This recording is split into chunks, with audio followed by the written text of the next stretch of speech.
Ça marche? Bonsoir. Nous allons commencer. Je me présente Fanny Rogolini des Amis de la Liberté. Je vous donne d'abord des informations avant de commencer afin de ne pas les oublier. Premièrement, la prochaine conférence aura lieu ici même, le jeudi 8 décembre à 18h30. Le thème, les menaces contre la République au 19e et 20e siècle, par l'historien Yvan Gastaut.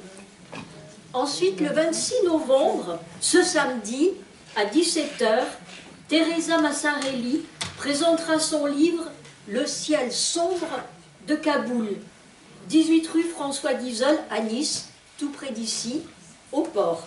Et dernière information, il y a deux panières à l'entrée ou à la sortie, si vous pouvez nous aider pour le règlement de la salle, parce que nous n'avons plus de subventions. Et maintenant, entrons dans le vif du sujet. Les Amis de la Liberté sont heureux et conscients d'ouvrir la porte à cette table ronde à la veille de la journée mondiale de la lutte contre les violences faites aux femmes, donc, date le 25 novembre. C'est une formule différente d'une conférence classique et nous allons découvrir les avancées féministes, les combats actuels et la situation concrète dans les Alpes-Maritimes avec les différentes participantes et la salle.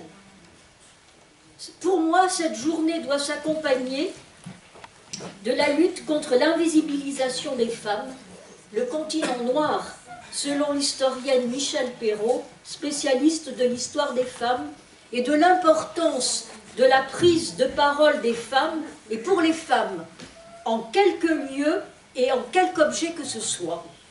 Je pense que c'est aussi vraiment important, la prise de parole des femmes, et j'espère vous entendre, mesdames, ce soir. Et comme la poétesse Sappho, poétesse grecque de l'Antiquité, qui a eu l'intuition de cette phrase formidable, « Quelqu'un plus tard se souviendra de nous ». Et des sorcières au féminicide d'aujourd'hui, je pense à Victor Hugo, qui a dit « Les morts sont des vivants liés à nos combats ». Et Emmanuelle Dancourt, présidente de l'association MeToo Média, journaliste, qui a porté plainte pour agression sexuelle et harcèlement contre l'ex-présentateur de TF1, Patrick Poivre d'Arvor, indique « La sororité, c'est avant tout se sentir concerné, se respecter dans nos différences et entrer dans la bataille. Notre sororité est en combat, et elle termine. Des hommes nous rejoignent, et c'est important. Faites, mesdames, par votre énergie, vos connaissances et l'ouverture que vous allez nous apporter, que cette conférence reste dans nos mémoires et nous amène et nous pousse tous ensemble, hommes et femmes réunis, à lutter contre les violences faites aux femmes. Je vous laisse la parole.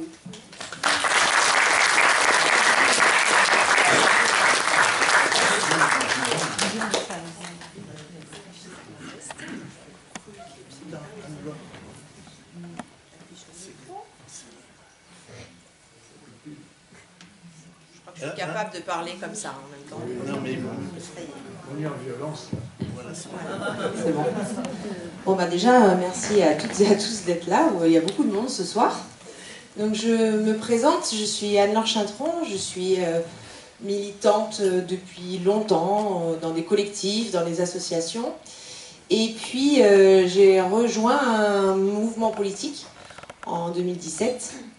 Parce que il me semblait que toutes nos luttes, là je pense qu'il y a beaucoup de personnes ici qui sont militants et militantes, toutes nos luttes, elles avaient besoin d'avoir une traduction politique pour qu'elles soient plus efficaces. Voilà. Donc je suis aussi militante au sein de la France Insoumise et j'ai été candidate de la NUPES aux dernières législatives.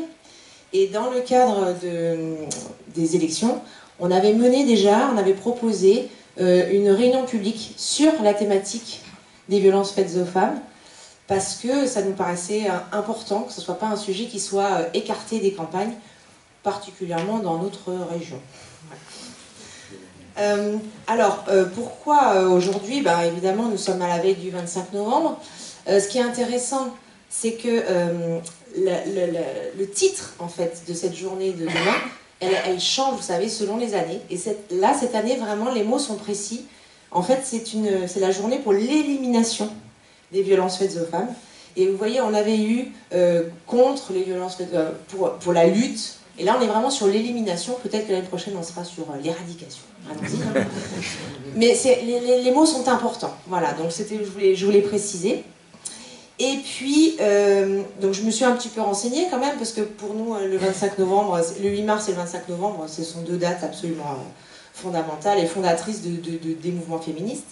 Mais en fait, cette date du 25 novembre, elle n'existe que depuis les années 2000. Ça donne une idée, c'est l'ONU qui était à l'origine de ça. Donc c'est quand même assez récent. Alors le 8 mars, c'est bien plus ancien, mais ça veut dire qu'il y a eu besoin de dédier une autre journée dans l'année, précisément sur les violences faites aux femmes. Et du coup, je précise ce qu'on entend par violences faites aux femmes. Parce que des violences, il y en a partout dans la société. Mais c'est important d'entendre que quand on dit violences faites aux femmes, ça veut dire qu'elles sont dirigées contre les femmes en raison de leur genre. Donc ça me paraît vraiment important de remettre les choses dans leur cadre. La forme de ce soir, elle est importante pour moi, mais enfin pour beaucoup d'entre nous. On n'est pas sur une conférence, d'abord parce que je me sentirais pas du tout légitime de faire une conférence toute seule de 2 heures sur les violences faites aux femmes, mais surtout parce que ce qui était intéressant, c'est qu'on ait différentes approches et pour s'enrichir. Voilà. Donc il y a une approche politique, bien sûr, mais il y a des approches associatives, et donc on aura des personnes ce soir, dont une qui est désolée, qui va arriver un peu en retard, qui représentent des collectifs féministes, et on verra l'importance de ces collectifs qui se multiplient et qui grossissent. Et je fais un petit aparté, une énorme réussite de la manifestation de samedi dernier, du 19 novembre, organisée ici par nous toutes et le collectif Droits des Femmes 06, qui était vraiment un succès. C'est pour celles et ceux qui ont l'habitude d'aller dans les manifestations féministes, ça faisait longtemps qu'on n'avait pas vu une mobilisation aussi importante. Donc voilà, l'importance des collectifs, l'importance des personnes qui travaillent auprès des femmes qui subissent ces violences. Donc il y a ici Ariane qui est travailleuse sociale, qui se présentera tout à l'heure. Et puis, pour arriver à éliminer, voire éradiquer ces violences, ça passe aussi par un changement au sein des pratiques professionnelles. Et c'est à ce titre-là que j'ai demandé à Gaëlle, ici présente, qui se présentera aussi, mais qui est médecin généraliste, parce qu'elle a un apport très intéressant au sein de son corps de métier sur comment on tient compte et comment on arrive à agir aussi par ce biais-là. Alors, s'il y a des personnes dans la salle qui veulent enrichir aussi cette table ronde, il n'y aura aucun problème. Ce qu'on va faire, c'est qu'on va essayer de parler chacune pas trop longtemps pour qu'à la fin, on puisse prendre 2-3 questions auxquelles on répondrait tout de suite. Et puis, on doit laisser la salle à 20h30. Donc, on peut se dire que de toute façon, quoi qu'il arrive à 20h15, on s'arrête pour que vous ayez vraiment au moins 15 minutes, je sais que c'est court, pour poser d'autres questions que vous n'auriez pas eu le temps de poser tout au long de la soirée, si ça vous va, pour qu'il y ait vraiment des échanges. Voilà. Et bien voilà, alors je délimite un petit peu le cadre, parce que si on parle des violences faites aux femmes, quand on a préparé un petit peu cette soirée, on s'est dit qu'il nous faudrait une petite semaine en fait. Et donc on a quand même décidé consciemment de se consacrer aux violences faites aux femmes en France. Donc on s'est positionné sur la France. Ça ne veut pas dire du tout qu'on n'est pas solidaire avec toutes les femmes dans le monde. Et par exemple les Iraniennes, mais pardon, il y en a plein d'autres ailleurs qui luttent depuis longtemps. Mais effectivement, on a évidemment une pensée, c'est pas du tout le sujet de balayer en dehors de la France, mais on a décidé de se focaliser plus précisément quand même sur ce qui se passait en France en ce moment. Et puis voilà. Alors, ce qui est important, ce que je vous disais tout à l'heure sur mes engagements, c'est que c'est le pouvoir du législatif. C'est-à-dire que quand même, pour que les choses changent, on a besoin de l'adhésion, effectivement, de la population.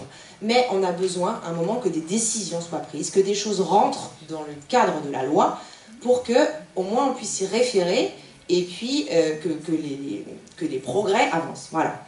Alors, j'ai fait un petit historique très court, très succinct, et j'avais envie de commencer il y a 230 ans. 230 ans, c'est pas mal, avec Olympe de Gouges. Et puis, donc, on est en 1791, hein. Et puis, voilà, on a Olympe de Gouges qui parle, elle, de la déclaration des droits de la femme et de la citoyenne. Et elle est là, la première violence, elle est là. C'est-à-dire qu'il va falloir beaucoup de temps avant que les femmes soient considérées comme des citoyennes à part entière.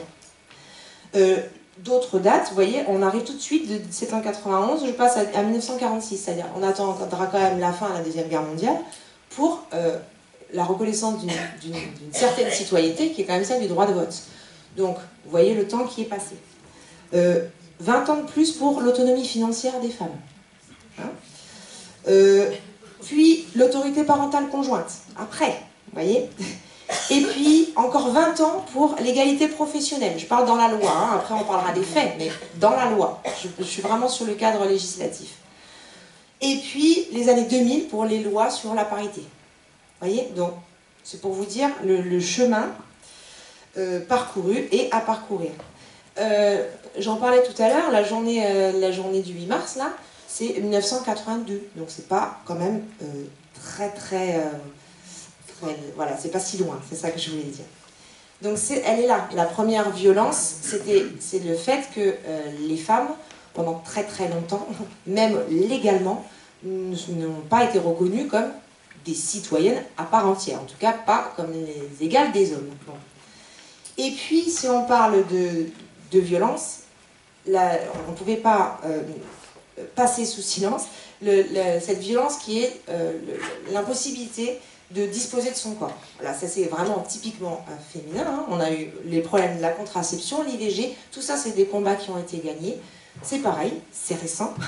La légalisation de la contraception c'est en 67.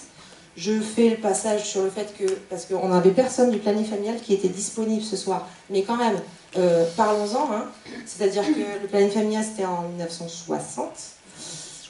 56, bah moi j'avais 60. 56 voilà. En tout cas, juste avant, et encore une fois, sans la naissance du planning familial, sans les combats au sein du planning familial, on ne serait pas arrivé à la législation qui a permis la contraception en 67. Donc encore une fois, les collectifs, les associations, la société qui s'organise, fait pression sur le politique pour que soient mises en place des règles, des lois, qui sont pour ce qu'on appelle le bien commun. Donc j'ai marqué 67 la contraception, mais les décrets, il faudra quand même 4 ans encore hein, pour qu'ils arrivent. Donc vous voyez, on va doucement. 7 ans plus tard pour que ça soit remboursé. Voilà. Donc, encore une fois. Autre combat qui est absolument corrélé. Hein. 1970, le MLF, Mouvement de Libération des Femmes. Donc encore une fois, un collectif obligé de s'organiser, ça vient de la société civile, pour faire pression, pour faire passer les idées. Et on arrive à la question de l'IVG. Alors, il y a une 50aine d'années maintenant, Simone de Beauvoir, Gisèle Halimi, voilà, ça, je pense que ce sont des noms hein, qui parlent à toutes les personnes qui sont là hein, ce soir, qui montent leur association pour abroger l'avortement en tant que crime, c'est-à-dire que quand même jusqu'en 71, avorter était un crime. Voilà. Donc, elle se constitue en association, le MLF pousse aussi, vous voyez, toutes ces associations, le planning, et du coup, on arrive en 75 avec la loi Veil. Encore une fois, il y a pas mal d'années qui passent avant que vraiment une décision politique législative, en fait, passe et grave dans le marbre, entre guillemets, je vais en parler tout à l'heure, c'est pas tout à fait le marbre, mais j'ai des bonnes nouvelles. Le problème les discussions autour de l'IVG, et en tout cas l'autorisation de l'IVG. Mais il faudra attendre 79 pour que ça soit définitif. C'est-à-dire qu'encore, il y a quelques années, on dit, bon, allez, la loi est déposée, mais on va voir déjà sur quelques années comment ça se passe, et puis on reviendra potentiellement dessus après. Vous voyez, la fragilité, en fait, de ces combats qui ont été menés. 82 pour que l'IVG soit remboursé et qu'il soit pris en charge par l'assurance maladie. Pour qu'il soit remboursé à 100%, l'IVG 2013. D'accord? Donc c'est extrêmement récent. Et pareil pour la gratuité des contraceptifs pour les jeunes de moins de 15 ans. Donc vous voyez, 2013, c'est hier, quoi. Hein, vraiment. Et puis ils ont travaillé sur l'allongement des délais de recours à l'IVG. Vous savez qu'il y a des débats en ce moment, hein, pour continuer. Là, c'est un combat aussi, encore une fois, hein, des collectifs, des associations, pour travailler sur ces délais, pour allonger les délais. Mais là, je pense qu'il y a des personnes qui seront plus à même que moi de vous en parler. Ce que je veux vous dire, c'est que il y a plein de choses qui sont jamais acquises et que elles sont remises en question régulièrement et que du coup, c'est important de l'inscrire, et là c'est mon point de vue bien sûr, hein, dans la Constitution. Alors je fais un petit point, ça tombe bien, on est le 24. Aujourd'hui était discuté, travaillé au sein de l'Assemblée nationale, justement la constitutionnalisation du droit à l'IVG, dans la niche parlementaire, en l'occurrence de la France Insoumise. Le texte a été adopté en première lecture. Donc ça, c'est la date de tout à l'heure, hein, de cet après-midi. Donc c'est vraiment chouette. Il va y avoir les navettes, mais il y a quand même de fortes chances pour que ça puisse passer, vraiment. On va attendre le gouvernement, etc. Mais voilà, donc ce serait quand même une victoire, et ce serait une victoire pour notre pays, hein. C'est pas une victoire pour la France Insoumise, c'est une victoire pour la France. Et du coup, peut-être pour l'Europe, dans un premier temps, voire pour le monde, quoi. C'est-à-dire que c'est très important quand on voit par exemple ce qui se passe en ce moment en Italie, graver dans le marbre le droit à l'IVG, ça paraît indispensable. Voilà. Donc c'est la bonne nouvelle du jour, donc je ne veux pas m'en priver. Hein.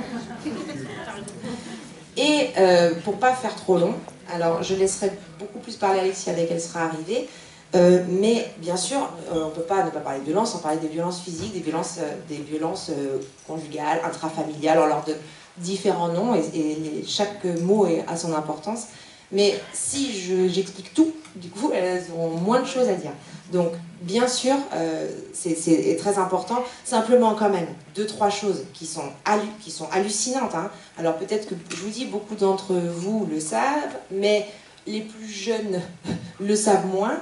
Quand même, 1980, loi pour définir précisément le viol et le reconnaître comme un crime. 1980. Pour information, c'est l'année de ma naissance. C'est-à-dire que, j'espère que c'est pas il y a si longtemps que ça, c'est incroyable, c'est incroyable hein, d'avoir attendu aussi longtemps pour qu'on reconnaisse que le viol est un crime. Voilà. Bon, je passerai sur les mouvements MeToo parce que je pense qu'on en parlera tout à l'heure. Je pense qu'ils ont été très importants. Encore une fois, je fais bien exprès de mettre en parallèle les décisions politiques, enfin la législation, et les mouvements sociaux et collectifs, parce que c'est vraiment le fil conducteur de cette soirée, que tout doit concourir à. Voilà.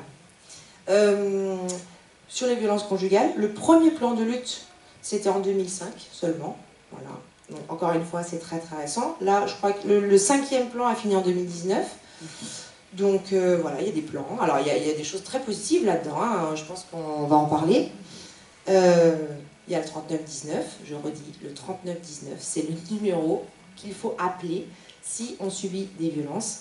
Ça c'est très important. Et je pourrais parler des violences autour de la prostitution, l'exploitation, les plans de lutte. Donc il y a eu un plan de lutte en 2016, un plan de lutte contre le système prostitutionnel et l'accompagnement des personnes en prostitution.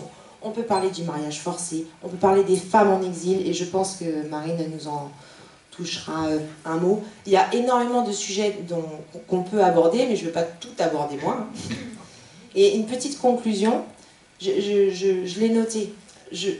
Premièrement, la première chose, c'est que quand le combat il est collectif et qu'il est populaire dans le sens de massif et partagé par le plus grand nombre, hein, alors on arrive à arracher des progrès qui sont pérennes.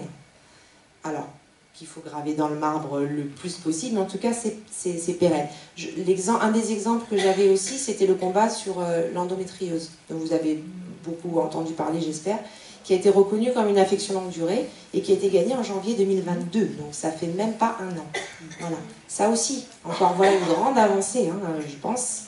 Et puis, j'ai noté 2-3 petites choses comme ça. Le rapport parlementaire sur l'industrie pornographique, qui est en septembre 2022. Est-ce ça va pouvoir aller vers une légifération? Vous voyez, ces avancées, je voulais qu'il y ait du positif ce soir. Donc, le droit à l'IVG, je vous en ai parlé, donc ça c'est vraiment super. Le deuxième point de ma conclusion, c'est que ce qu'on voit bien, c'est pour ça que j'ai donné des dates, hein, c'est qu'il y a une accélération du législatif ces dernières années. Et la question qu'on peut se poser, à laquelle je n'ai pas la réponse, c'est le législatif, d'accord, mais à quel point l'exécutif et puis le judiciaire arrivent à suivre. Et je pense qu'on va certainement en parler, c'est-à-dire qu'il y a ce qui est marqué, il y a la loi, il y a les décrets. Ensuite, même avec de la bonne volonté, eh ben, tout ne suit pas directement. Comment on peut faire, comment on peut agir pour que ça soit, pour que ce qui a été décidé soit suivi d'actes, voilà, concrets et qu'on le ressente dans la société. Ça me paraît fondamental. Et puis le dernier point, je vous promets qu'après j'arrête, je passe la parole, c'est, j'ai parlé de différents types de violences, et il y en a un qui est, de mon point de vue, sous-estimé, qui sont les violences morales. Et il y a encore beaucoup de travail à faire sur ce plan-là, parce que c'est évidemment très difficile de les reconnaître, et pourtant elles sont absolument fondamentales. Donc on a eu des mots comme harcèlement qui rentrent hein, dans les lois, dans les discussions, mais c'est encore des choses qui sont à définir, et qui ne sont pas des détails, loin de là. Et c'est moins visible, mais c'est tout aussi dévastateur. Et je ferai un petit point sur le fait que dans mon entourage, les personnes qui travaillent dans le domaine de la psychologie et de la psychiatrie sont absolument débordées de personnes, de femmes en l'occurrence, qui sont dans une immense souffrance parce que ces fameuses violences morales, on a beaucoup de mal à les faire reconnaître, à les faire juger s'il y a besoin, et aussi à les prendre en charge médicalement, enfin médicalement en tout cas par l'accompagnement. Donc c'est un sujet voilà, que je voulais quand même... Là je glisse des choses pour que vous puissiez rebondir dessus, si vous voulez. Voilà, donc là j'ai fait un petit panel, voilà. Est-ce que ce que je vous propose, c'est de prendre quelques questions si vous en avez, et puis ensuite je passerai la parole à Marie. Oui. Vous voulez le micro? Vous arrivez à parler assez fort. Non. Le micro, il faut le micro. Il va lui amener, il lui amène le micro. Je prends le micro parce que toutes nos conférences et cette table ronde est diffusée sur YouTube, donc souvent le son, si on n'a pas le micro, sort pas très bien. Oui, alors on veut savoir comment ça se passe dans un couple quand l'homme viole sa femme. Alors, à quel moment? Alors là, vous voulez dire dans le cadre législatif, vous voulez dire? Alors là, il faudrait demander s'il y a des personnes qui sont en capacité de répondre. Hein. Ah, derrière vous, regardez, derrière vous, il y a quelqu'un qui peut répondre. Ou qui peut dire deux mots. Je veux juste dire que c'est depuis 1990 qu'existe le viol conjugal. Avant, même pas ça existait. Oui, le terme, hein, parce que avant de le faire, Mireille Damiano, avant de le faire reconnaître, quand même, c'est assez complexe. Et je dois dire que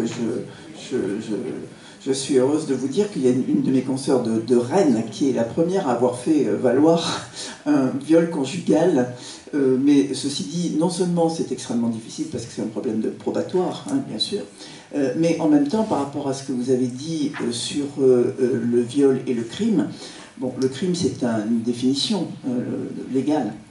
Mais aujourd'hui, on a des dossiers qui sont pratiquement tous correctionnalisés parce que la justice est malade, parce qu'il y a peu de possibilités et parce que ça va plus vite et que ça fait tout le monde. Donc l'espèce de signe un petit peu symbolique de la cour d'assises, malheureusement, on prend autant que prend le navire justice actuellement.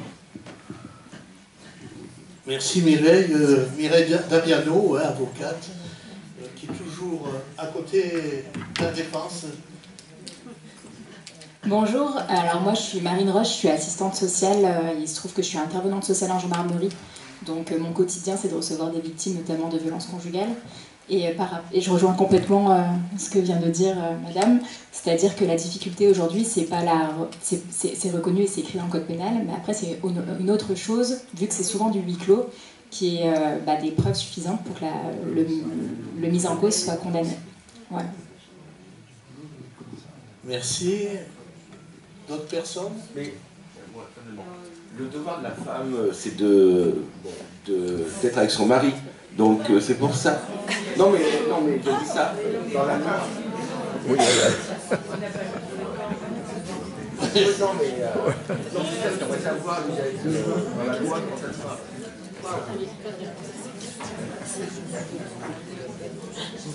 D'autres personnes là? C'est pas une question de mari et femme, hein. C'est pas une question de devoir, c'est une question de consentement, absolument. Hein. Donc c'est pas sous prétexte qu'on est marié qu'on doit subir, absolument. Non, il n'y a pas de devoir. Il n'y a pas de... Donc c'était une question.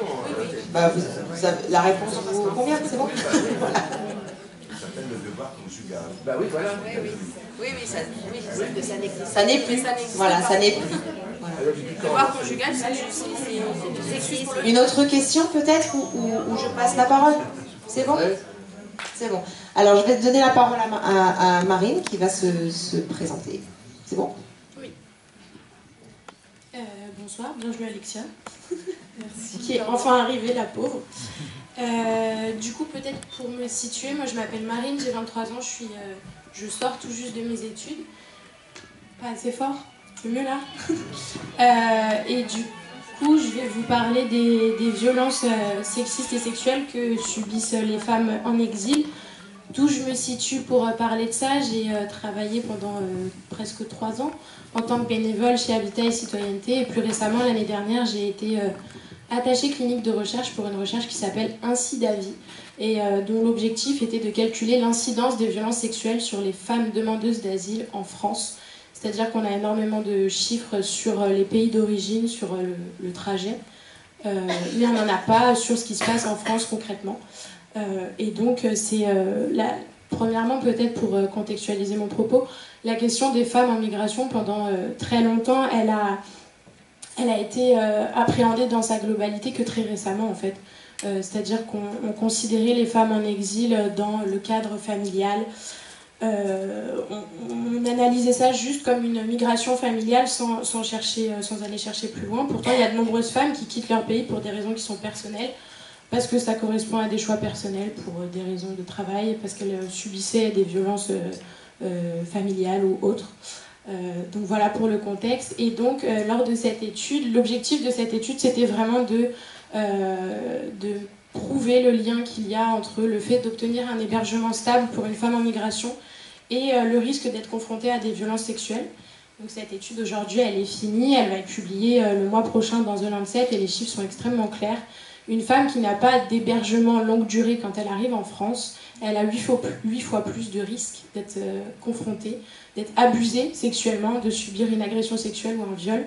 Il y a déjà des chiffres qui nous avaient permis d'établir que le fait d'avoir un logement, c'était absolument essentiel pour les femmes en migration. C'est un moyen de les protéger, de les mettre en sécurité, tout simplement. Et donc voilà, donc c'était...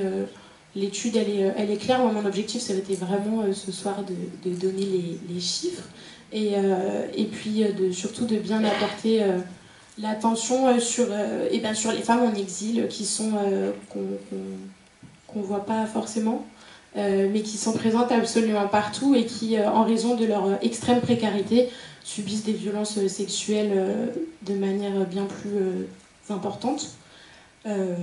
Voilà, après je suis pas... S'il y a des questions, l'objectif c'est vraiment d'échanger, donc s'il y a des questions, je sais aussi qu'il y a des personnes dans la salle qui seront en capacité de donner des réponses très très riches, peut-être plus riches que les miennes aussi. Donc s'il y a des questions à ce sujet-là, je suis preneuse, vu que l'idée c'était vraiment d'échanger là-dessus. Et s'il n'y en a pas, je peux passer la parole à Alexia. Moi j'avais une question. Oui. Donc justement, moi j'avais une question sur les femmes migrantes, parce qu'on n'en voit pas beaucoup. on les voit assez peu, on voit beaucoup les hommes, notamment à la frontière. Et c'est une question qui est spécifique aux Alpes-Maritimes. On ne les voit pas beaucoup, ces femmes, elles sont assez invisibilisées, on ne sait pas non plus trop comment les aider. Et quels sont les réseaux sur le terrain qui permettent aussi, à ce qu'on apporte notre petite pierre à l'édifice, un lit pour quelques jours, ce genre de choses? Déjà, peut-être un chiffre que j'ai oublié de dire, mais en fait, on parle souvent des personnes en migration, des migrants. Un migrant sur deux est une migrante, en fait. Donc, la moitié des personnes en migration dans le monde sont des femmes. Petit chiffre important, c'est vrai que quand on voit les images à la télé, on a l'impression qu'il n'y a que des hommes, pas du tout, la moitié sont des femmes. Il y a pas mal de réseaux d'entraide sur les Alpes-Maritimes. Tu parlais de l'hébergement solidaire, on en a grandement besoin. Tu peux prendre contact avec Habitat et Citoyenneté. On a aussi toujours besoin de vêtements. C'est des femmes qui arrivent aussi parfois avec des enfants, des nouveau-nés, des nourrissons, des jeunes enfants. On a toujours besoin de couches, on a toujours besoin de lait, on a toujours besoin de vêtements pour enfants, on a toujours besoin de poussettes, on a toujours besoin de lits, on a toujours besoin de petites chaussures pour les petits loups, on a toujours besoin de petites chaussettes. On a toujours besoin de couches et de vêtements en 9 mois, parce qu'on a du 3 mois, du 6 mois, mais jamais du 9 mois. Voilà, hébergement solidaire, surtout Habitat et Citoyenneté, 27 rue d'Abray. Oui, et ADN. Micro. Il y a RESF effectivement que vous pouvez contacter, et si vous souhaitez connaître les besoins sur le terrain pour les personnes en général exilées, vous pouvez aller sur le site de l'Association pour la démocratie à Nice, ADN. J'ai tapé Association pour la démocratie à Nice sur internet, et il y a une liste des besoins qui sont à Vintimille ou à Nice, cette liste est régulièrement remise à jour. Donc là vous trouvez les besoins à jour avec plutôt besoin de ça, bah là c'est divers, donc plutôt des couvertures, plutôt des matelas gonflables, je sais pas, il y a toutes les choses qui permettent de se tenir un petit peu au chaud quand on est dans la rue, et effectivement l'hébergement, comme a dit Marie.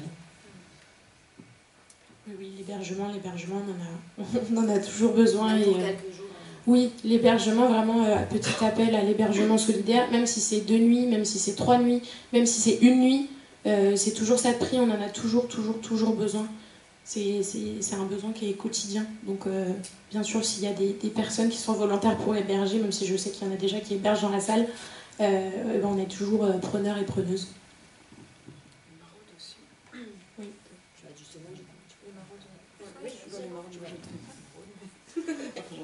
Oui, bonjour. Alors moi je suis Alexia de Nous Toutes 06. Je suis désolée d'être en retard. Je viens de Grasse. Il y avait beaucoup de bouchons. Je voulais juste rajouter, je disais aux filles, les maraudes aussi. Je sais qu'il y a un nouveau centre d'hébergement qui a ouvert 2 jours d'ailleurs, l'Oasis, dont la directrice qu'on a rencontrée la semaine dernière. Et il y a le Café Suspendu qui fait beaucoup de maraudes, je sais, sur Nice. Après, moi j'avais participé à des maraudes à Cannes, mais c'est un petit peu plus... voilà, un peu plus loin. Mais ça peut se faire aussi. C'était une association dans Sartou, mais voilà. Est-ce que je parle de mon... On présente notre rôle dans le territoire? Ok. C'est juste pour... c'est pour dire un peu comment ça s'est passé. Donc, en fait, on a expliqué un petit peu les avancées au niveau de la législation, tout en pointant bien le fait que le judiciaire derrière c'était compliqué dans les actes. Et justement, j'ai peu parlé des violences, enfin en tout cas des problèmes, des thématiques chères à nous toutes pour que tu puisses le faire. Voilà. Pour te dire, c'est pour éviter qu'il y ait des trop de doublons. Donc tu as carte blanche. Sur la violence. Oui.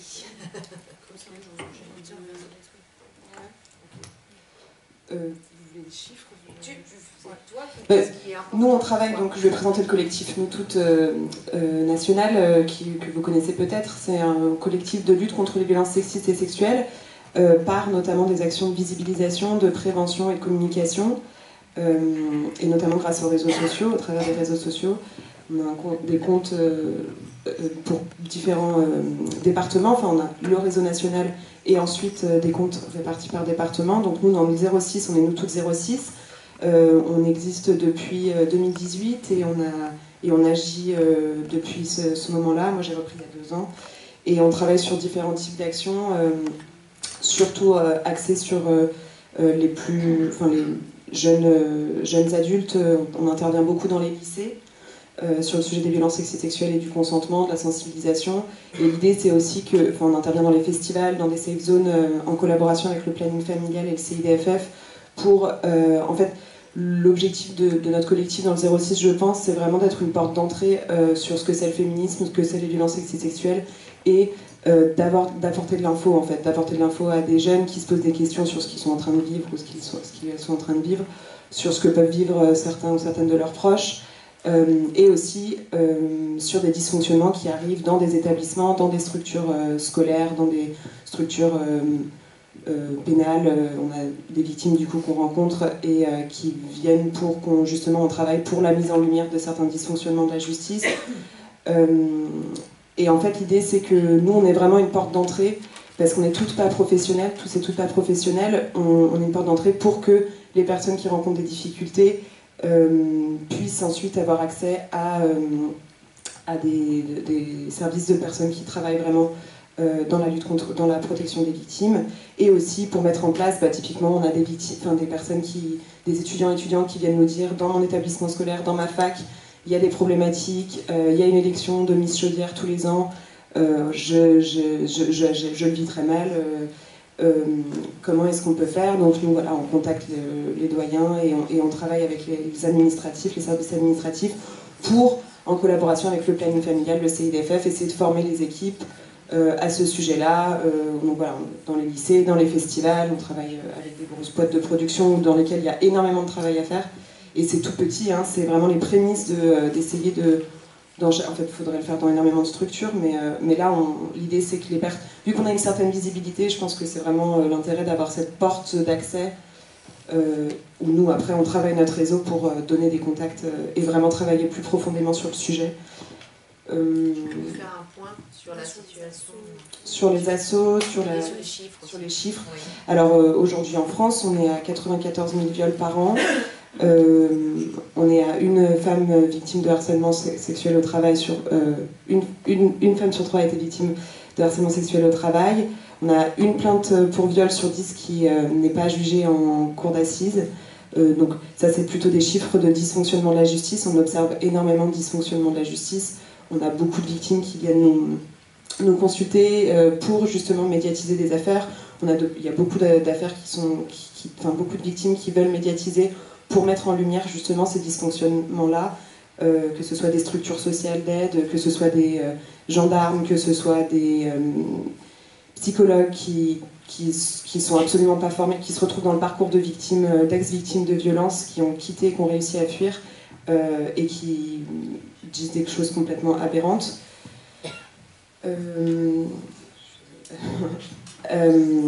Ouais, donc il y a beaucoup on observe beaucoup de dysfonctionnements, notamment dans la justice et notamment aussi sur le terrain, sur ce que vous avez déjà dit sur le manque d'hébergement. Enfin, ça on le voit plutôt avec les associations qui luttent sur le terrain,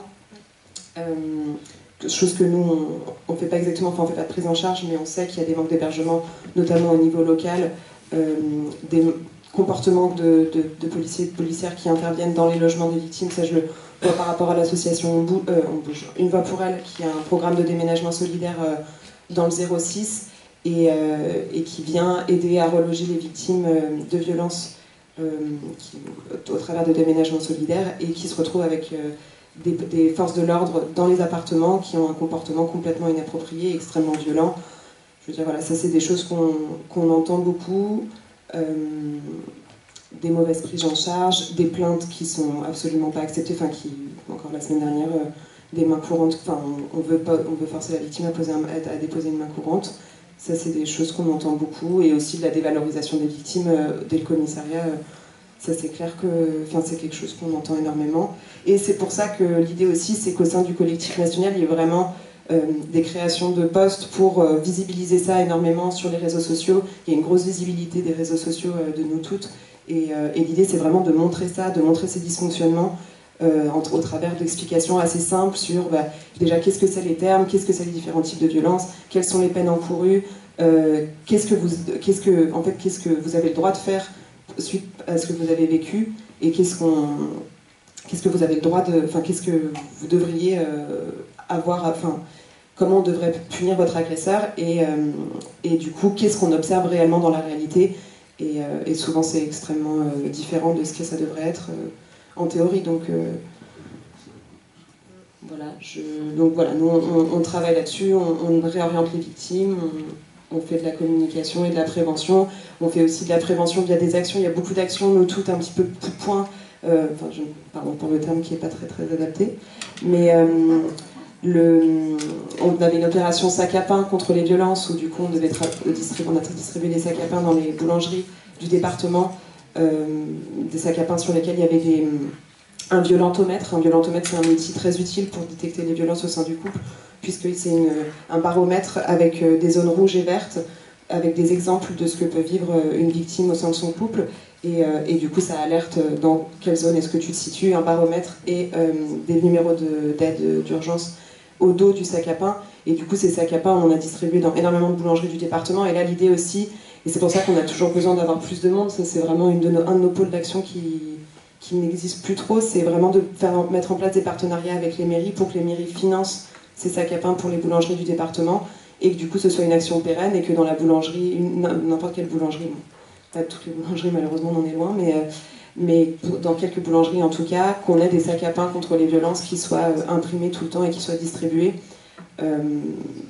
pour que ça puisse donner des moyens de prévention, bien entendu. Ouais. Et oui, j'ai oublié de parler de ça, mais bien entendu, c'est le cœur de notre problème. On en est au 121e féminicide cette année en France. On a d'ailleurs fait une action là-dessus la semaine dernière, un buy-in.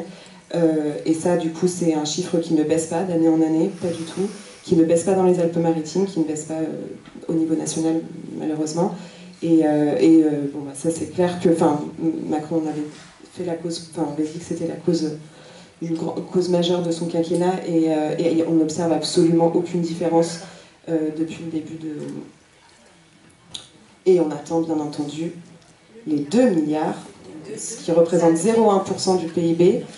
En effet, 0,1% du PIB pour le nombre de personnes qui sont victimes de ces violences sexistes et sexuelles au niveau national, c'est extrêmement peu. Et c'est ce qu'on réclame au niveau du gouvernement. Bien entendu, j'ai pas parlé de toutes nos revendications, mais... la formation des professionnels qui accueillent les victimes, que les élèves suivent les 3 formations qui sont recommandées par an sur l'éducation sexuelle et les violences sexistes et sexuelles qui ne sont absolument pas suivies, qui ne sont pas, en tout cas, données, pas financées. Et on a beaucoup de revendications. Je me perds un peu, un droit d'asile qui doit être donné à toutes les victimes de violences sexistes et sexuelles. En situation donc d'instabilité au niveau de leur papier. On a beaucoup de revendications, surtout la formation, plus d'argent en fait, plus d'argent pour du coup mettre en place une loi cadre qui cadrerait justement tous les dispositifs à mettre en place, qui serait du coup alimenté par le savoir des associations et des personnes qui travaillent vraiment sur le terrain sur la lutte contre les violences sexistes et sexuelles. Vraiment plus écouter, nous prendre au sérieux. C'est vraiment de la prise au sérieux en fait, c'est du foutage de... du foutage de gueule, puisque on nous dit, il est très... on nous dit souvent de laisser faire la justice, etc. Mais la justice nous donne des chiffres que je n'ai pas là tout de suite, je suis un peu... mais qui... un viol sur 10 qui est sujet aux assises... 65% des femmes qui étaient victimes de féminicide qui avaient entamé une procédure judiciaire. Ça c'est des chiffres, et il y en a plein d'autres qui nous montrent à quel point il y a encore beaucoup de choses à faire, tant au niveau national qu'au niveau territorial aussi. On sait qu'il y a beaucoup de choses qui manquent par ici en termes de formation, d'éducation et d'hébergement et de moyens déployés. Il y a beaucoup de... C'est marrant parce que les associations nous disent souvent il y a des énormes pavés de plans départementaux de lutte contre les violences sexistes et sexuelles, et en fait sur le terrain finalement on voit pas grand chose, donc il y a des gens qui passent beaucoup de temps et beaucoup d'énergie. Puis c'est drôle aussi, juste dans les universités aussi, on vient nous dire à nous Bah oui, mais si vous étiez venu avant, on aurait pu empêcher ça. Mais enfin, je veux dire, la personne qui m'a dit ça, c'est c'est une personne qui est payée pour travailler pour l'égalité femmes-hommes dans l'université en question. Donc j'étais là en mode, mais nous on fait 1000 choses différentes en même temps, et on est bénévoles toutes et tous, et c'est vrai que c'est un peu drôle. On se repose beaucoup sur les associations et sur le bénévolat d'ailleurs, et ça c'est aussi quelque chose qu'il faut qu'on remette en question en tant que femme. Ouais, c'est beaucoup de femmes qui sont bénévoles, toujours, très clairement. En tout cas, dans nos collectifs, oui. Donc voilà. Et partout ailleurs. Voilà, j'ai beaucoup parlé, donc... Merci. La question. Oui. Oui, voilà, bonsoir. Je trouve que la première violence qu'on fait aux femmes, c'est quand elles travaillent, de ne pas les payer de la même manière. Entre 18 et 25% de différentiel de salaire. Ouais. Et au niveau des retraites, des fois, ça va jusqu'à 40% de différentiel, ouais, parce que les retraites ne sont pas calculées. Et même dans la fonction publique, enfin, moi j'avais un camarade d'une idée qui me disait, mais dans la fonction publique, comme on est payé au point et à l'indice, ah ben c'est pareil. Ah bon, d'accord, excuse-moi, il y a un truc qui cloche là dans ta petite tête. Voilà, bon, il existe là-dessus, pour justement le premier lieu de l'exploitation et le premier lieu, la source de violence, c'est bien le lieu du travail. Pour ça, la CGT s'est dotée d'un collectif femmes et mixité, et on demande que soit inscrit dans le marbre, c'est-à-dire en tête du code du travail, que les femmes et les hommes doivent avoir la même évolution, les mêmes salaires. Et on pourra, et ça fera avancer plein de choses, hein, ne serait-ce que la protection sociale, etc., la protection, etc. Et je suis quand même sidérée de voir que, dans l'histoire de TF1, là, avec Poivre d'Arvor, là, que ces femmes n'aient jamais bénéficié de la protection fonctionnelle inhérente à tout travail. C'est-à-dire que quand on sort dans une entreprise, quand on travaille, la définition de l'OMS, c'est de sortir, quand on rentre au travail, et quand on en sort, on est dans le même état de santé. Donc c'est bien, et donc c'est absolument sidérant de voir que même il n'y a pas de protection fonctionnelle, c'est-à-dire qu'on est en danger quand on est au travail. Notamment parce qu'on ne touche pas les mêmes salaires, qu'on n'a pas les mêmes... pour arriver, pour grimper pour avoir une petite carrière, on est obligé, bref. Voilà. Merci. Oui, j'ai une question à propos des féminicides et des violences. Je sais qu'en Espagne, enfin, je n'ai pas une grande information, mais vous pourrez sans doute la préciser. En Espagne, il y a eu des progrès spectaculaires dans ce domaine. Quelles ont été les modalités adoptées pour qu'on arrive à ce résultat, et pourquoi en France on ne le fait pas?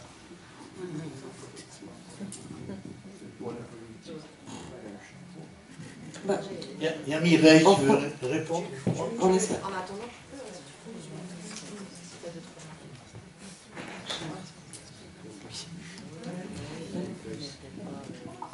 Oui, il y avait un documentaire intéressant sur ce qui se passait en Espagne. En réalité, il y a des moyens qui sont développés, qui sont énormes d'une part, mais qui sont surtout dans la réactivité immédiate. C'est-à-dire qu'à partir du moment où on enregistre une plainte, il y a immédiatement une délégation policière qui se rend au domicile et qui expulse la personne qui est accusée de violence, avant même qu'il puisse dire ou pas si les choses sont avérées, avec évidemment une organisation après pour voir éventuellement les enfants, mais en tout état de cause, ça se passe dans les jours qui suivent le dépôt de la plainte. C'est assez incroyable, avec aussi une possibilité de mettre des véhicules de police en bas des domiciles où sont signalées des violences. Enfin, je veux dire qu'il y a un véritable effort de moyens qui ont été développés, et je crois qu'ils ont dit qu'ils avaient réduit du tiers déjà le nombre d'agressions constatées et malheureusement plus graves de féminicides.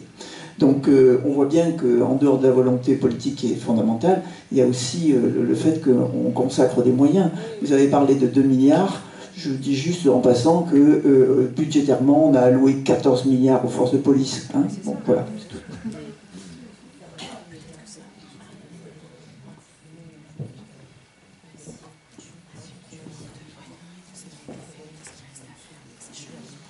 D'autres personnes?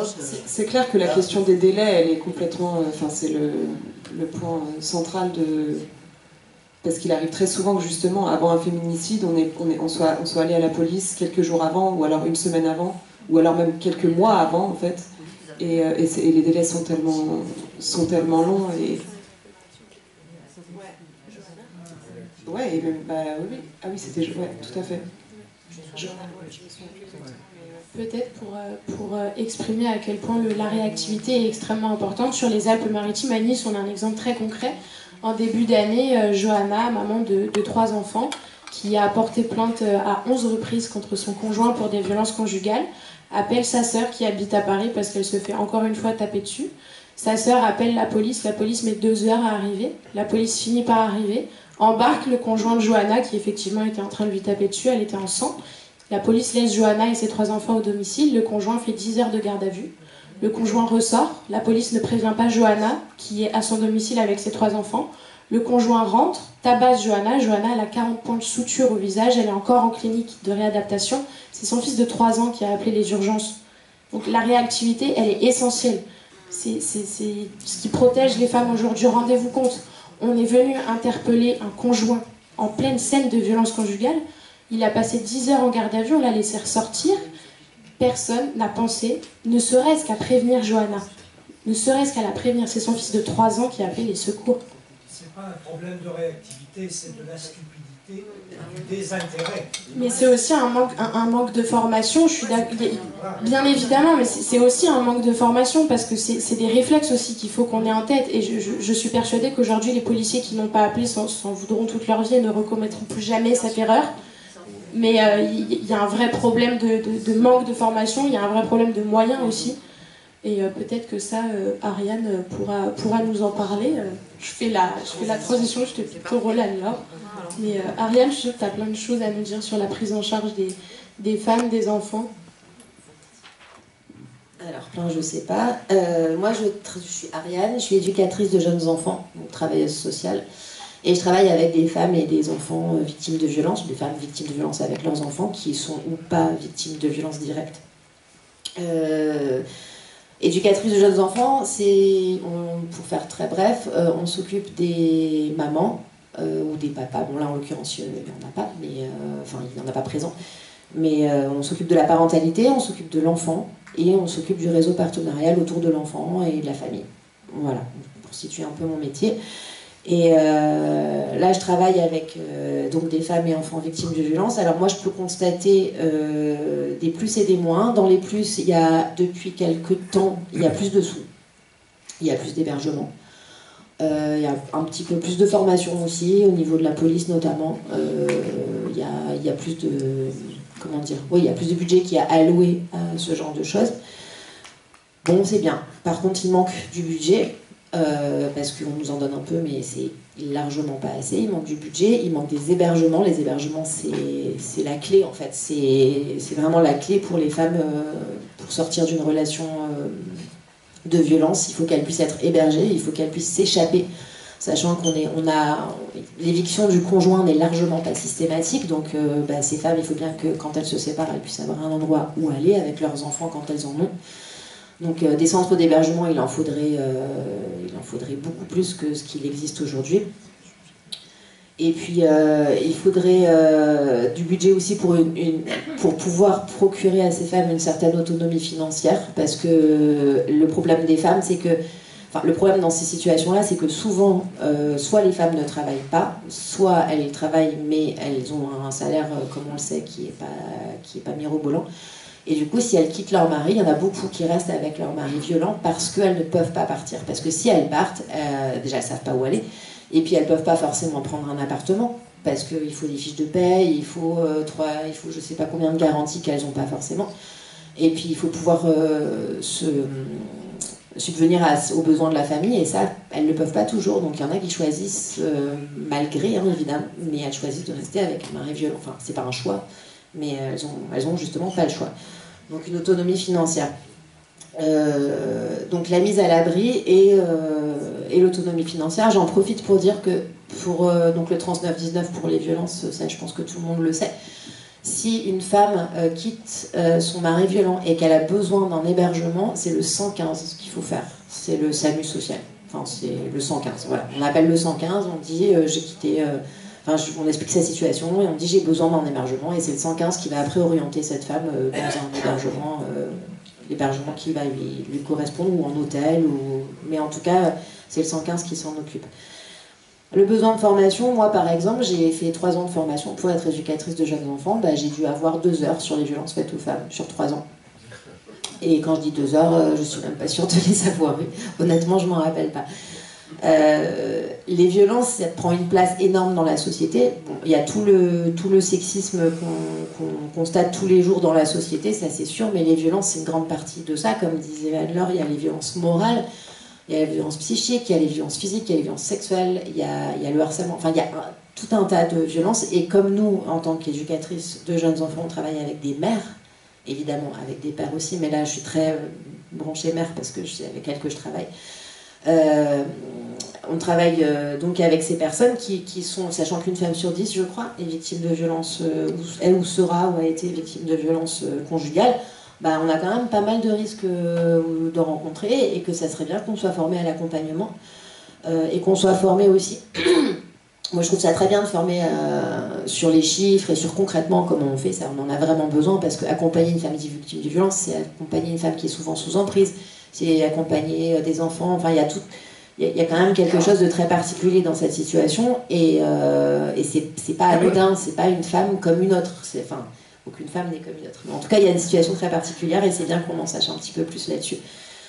Et il y a aussi tout le système patriarcal, et comment ces violences, elles vont être permises par une certaine éducation, parce que nous, on travaille dans l'éducation, on travaille dans la parentalité, puis qu'on puisse aussi, dans notre travail, ne pas laisser la porte ouverte à ces violences. Ça veut dire que quand un petit garçon, il va tripoter très innocemment une petite fille, on va dire non, le consentement c'est important, ton corps il est à toi, on n'a pas le droit de le toucher. Enfin, des choses qui paraissent simples peut-être pour la plupart d'entre vous, mais qui vont largement pas de soi, ni à l'éducation nationale, ni dans mon travail. En crèche, on peut voir des choses comme ça, donc il y a un besoin énorme de formation là-dessus. Ce qui manque aussi, ça va être le lien avec les partenaires, avec tout ce qui est le tissu, le réseau partenarial, les hôpitaux, la police, tout le monde n'est pas encore...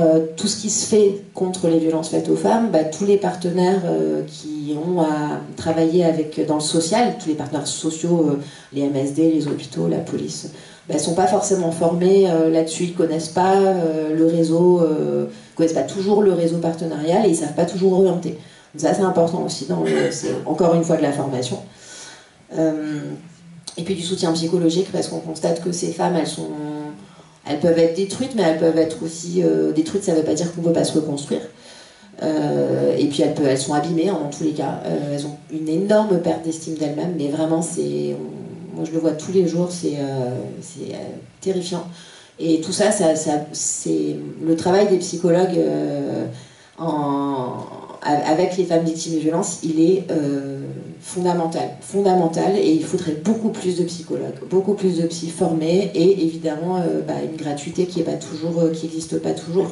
En tout cas, un accès libre pour ces femmes à un soutien psychologique, et pour leurs enfants, évidemment.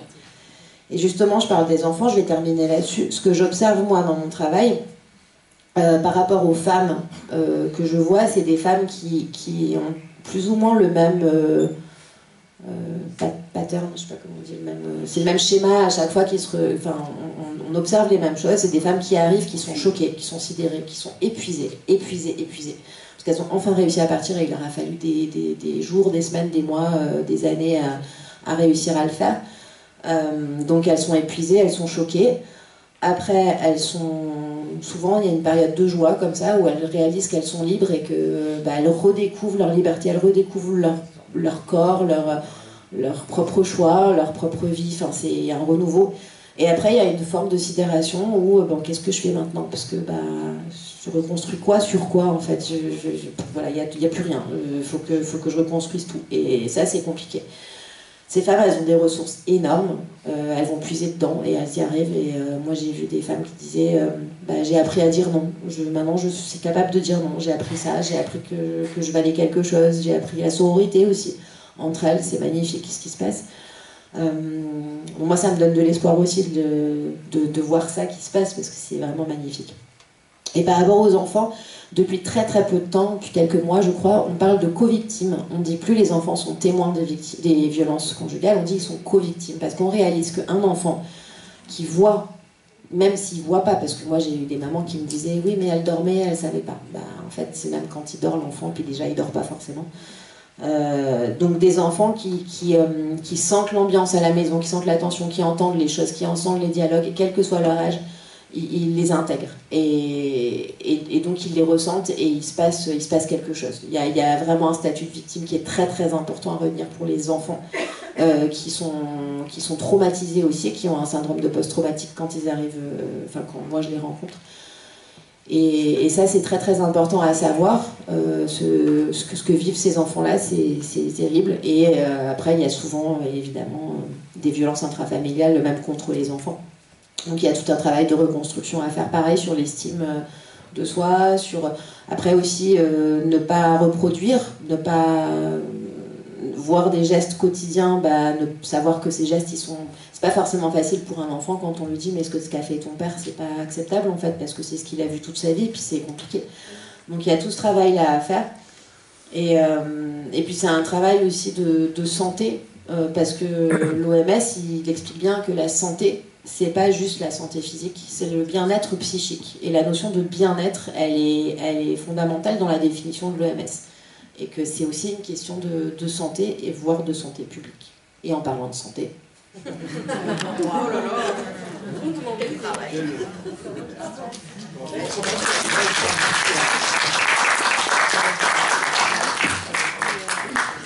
Vas-y. J'ai pas demandé s'il y avait des questions.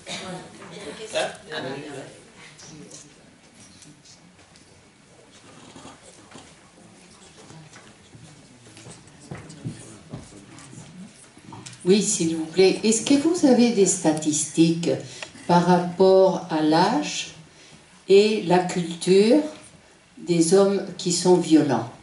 Est-ce que ça existe? Âge, culture et éducation, des statistiques. Et autrement, par rapport à co-victimes, ce qui est très important, je suis psychothérapeute, c'est que justement les enfants vont répéter.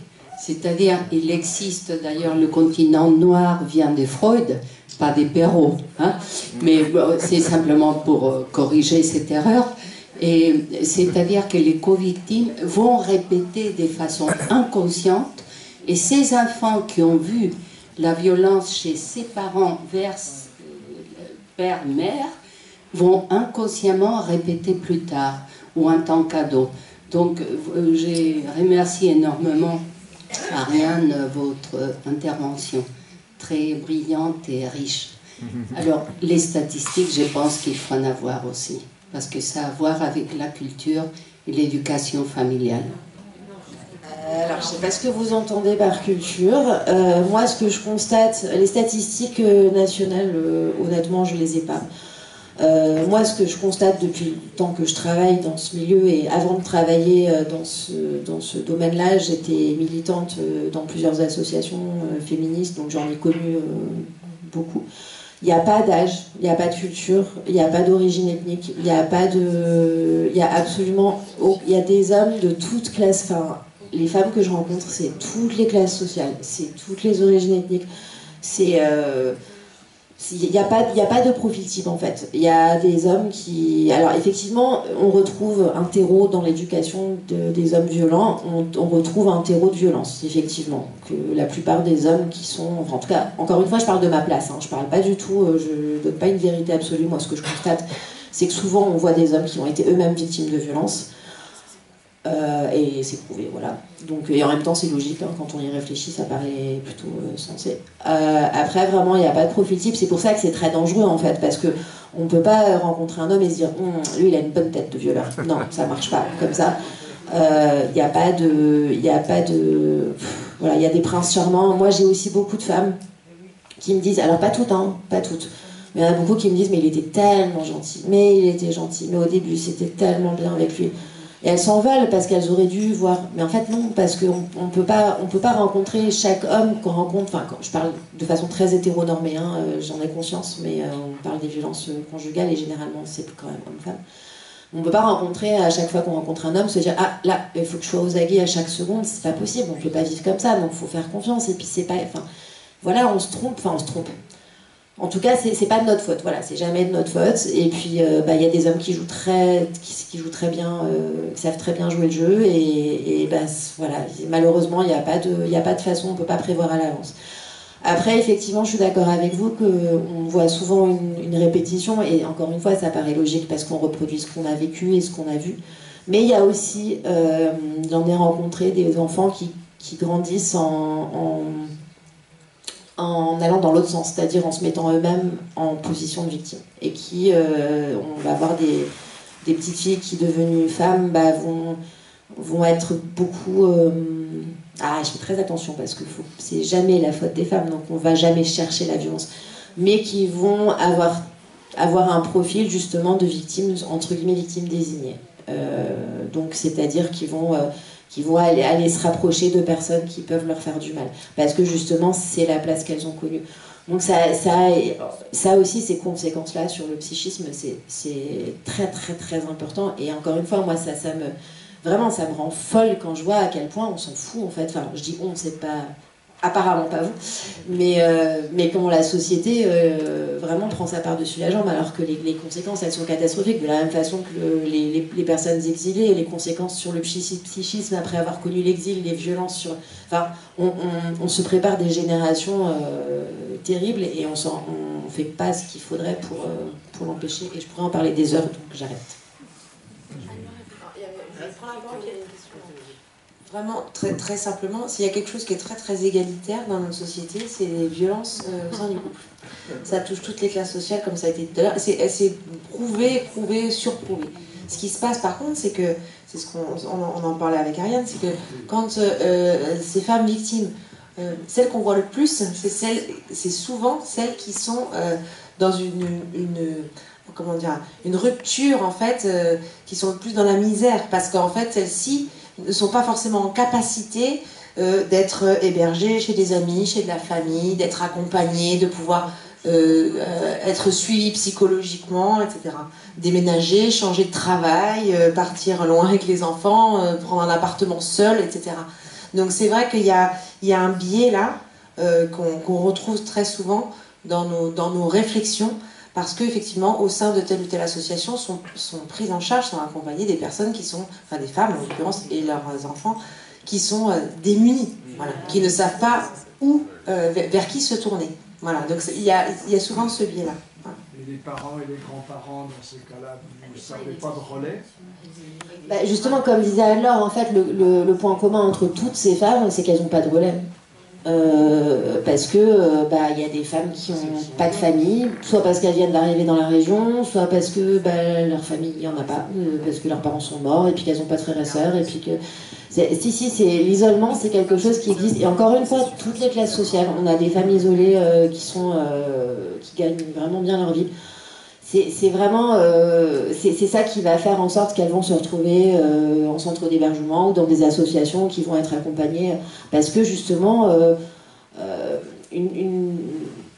moi je me suis souvent dit, si moi demain ça m'arrive, j'ai des amis, j'ai de la famille, je serai pas comme ces femmes-là en demande de oui, mais c'est parce que justement je suis entourée. Et l'isolement, c'est la plaie, quoi, c'est la misère, parce que ça fait que justement on n'a nulle part où se tourner. Alors il y a aussi des femmes qui n'osent pas en parler, parce que c'est difficile de dire je suis victime de violence, d'appeler maman ou papa ou son frère, de dire Gérard il me tape dessus, je sais pas où aller, est-ce que je peux venir chez toi? Il y a la peur d'imposer ses enfants aux autres aussi, ou de s'imposer soi-même, il y a le regard des autres, c'est extrêmement complexe, très très très complexe. Mais le point commun, c'est effectivement la situation d'isolement. C'est pour ça aussi que c'est dramatique de constater que le lien social, il s'amoindrit, il se dégrade, voilà, c'est ça. Mais l'isolement fait partie du continuum de violence. Et en plus, oui, putain, j'ai oublié des trucs évidents, mais oui, tout à fait, l'isolement, ça fait partie du continuum de violence parce que ça fait partie des caractéristiques de la violence conjugale, c'est l'isolement de la femme, c'est-à-dire que petit à petit, oh non, machine, je l'aime pas, on la voit plus. Et puis on la sépare, donc ça c'est dans le violentomètre dont tu parlais, c'est l'isolement, c'est une marque de violence en fait. Isoler la femme de son entourage. De toute façon, tu pourras pas tout dire, il y en a tellement. et ça tombe bien, le violentomètre, moi j'avais amené les tracts du PC, puisque le violentomètre c'est Paris, c'est la mairie de Paris, tout ça. Et du coup, il y a le violentomètre dessus, donc j'en mets dehors. Tout le monde pourra partir avec son violentomètre. Merci Colette. Voilà. Justement, je me disais, on aurait dû en amener plein. Et oui, mais là c'est avec un tract. Mais voilà, ce que je voulais dire, moi je pensais à... Puisque au début on citait des personnes, mais Adèle Haenel, lorsqu'elle est interviewée, elle dit les monstres ça n'existe pas. Et c'est votre père, c'est votre voisin, c'est la société qui est violente. C'est important. C'est important parce que là on peut agir et agir dans notre pratique personnelle. La violence, elle commence aussi, parce qu'elle commence par le travail, mais elle commence quand l'homme blanc de 50 ans fait laver son linge par machine, elle commence par toujours le même, lorsqu'il est tout seul et qu'il part en voyage, et ben il profite quand même des jolis... voilà, etc., etc. Toute la société est organisée, quand même, pour que ça continue à fonctionner. Et en ça, elle est violente. Parce que si demain ça s'arrête, si demain les femmes sont payées autant que les hommes, déjà il faut que les patrons augmentent. Bon, si demain les violences, Hanouna ne parle plus à la télévision, il faut le remplacer. Parce que comme violence machiste, comme image, enfin, je veux dire les violences faites aux femmes, je crois qu'il faut vraiment les regarder au plus près de nous et au quotidien et tout le temps en plus de la description horrible. Parce que la réparation, enfin moi je suis énervée parce qu'on est tout le temps en train de parler de police, de justice, que des choses qui moi personnellement me rassurent pas en réalité. Et en plus, on a de plus en plus de police, de plus en plus de surveillance, et pourtant c'est de pire en pire. Enfin, c'est pas de pire en pire au niveau de quelques réponses, mais ça continue. On compte toujours nos mortes, nos viols, voilà. Donc, comment on peut faire autrement? Je voulais donner juste une information. Les Amis de la Liberté ont invité tous les partis politiques. Donc, on représente, y compris LR, le PS, et donc Colette Moore représente le PC. Mais pour dire que ce sujet n'appartient pas seulement aux gens de gauche, puisque la mairie a quand même sorti ce petit disque-là sur le degré de violence. Donc c'est pour ça que nous sommes permis de les inviter. Alors je ne sais pas s'ils sont venus dans la salle, mais donc je voulais vous donner cette information. Madame? Oui, j'avais aussi quelque chose à rajouter au niveau du quotidien. C'est son propre quotidien, ses voisines. C'est quelque chose qui m'est arrivé à plusieurs reprises pour une voisine de mon immeuble, d'appeler la police, de l'accompagner au commissariat, et j'étais la seule. Les autres ne bougeaient pas, ils ont seulement râlé la fois où le mari a fait beaucoup de bruit et que ça réveillait leurs enfants. Personne n'a bronché, et moi j'ai appelé systématiquement la police qui est venue. Une fois, elle est montée chez moi, je l'ai attrapée par le bras, je l'ai fait rentrer. J'ai dit au mari, casse-toi, j'appelle les flics. On peut le faire. Parce que souvent, les voisins me disent, mais on avait peur de lui, il est grand costaud. Non, quand il s'attaque aux femmes, quand je lui ai dit casse-toi, il est parti. Donc, au moins, on a évité le pire. Il ne faut pas avoir peur d'écouter, d'appeler et de parler le plus, on va dire, avec le plus de délicatesse possible à la voisine, en lui disant, si tu as besoin, n'hésite pas, je suis là, j'entends. Parce que ça, c'est quelque chose qu'on ne voit jamais. Quand quelqu'un est tué chez soi, ne dites pas que les voisins n'ont rien entendu. Maintenant, quand les couples se disputent dans les appartements, je tends l'oreille pour savoir si c'est une dispute normale.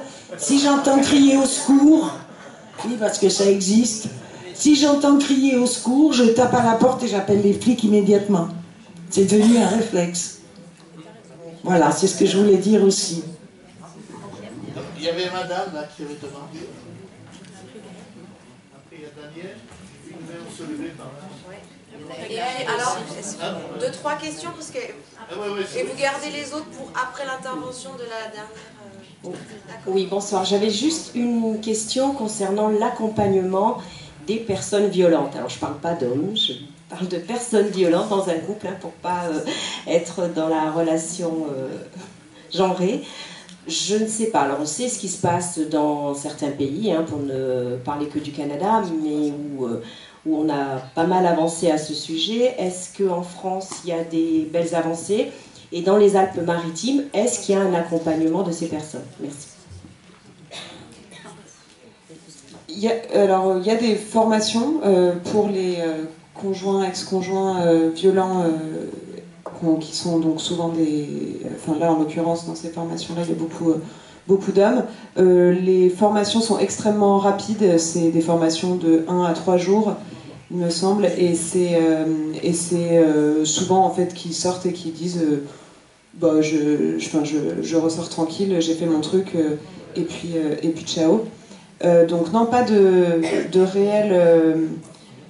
réel suivi et pas vraiment de...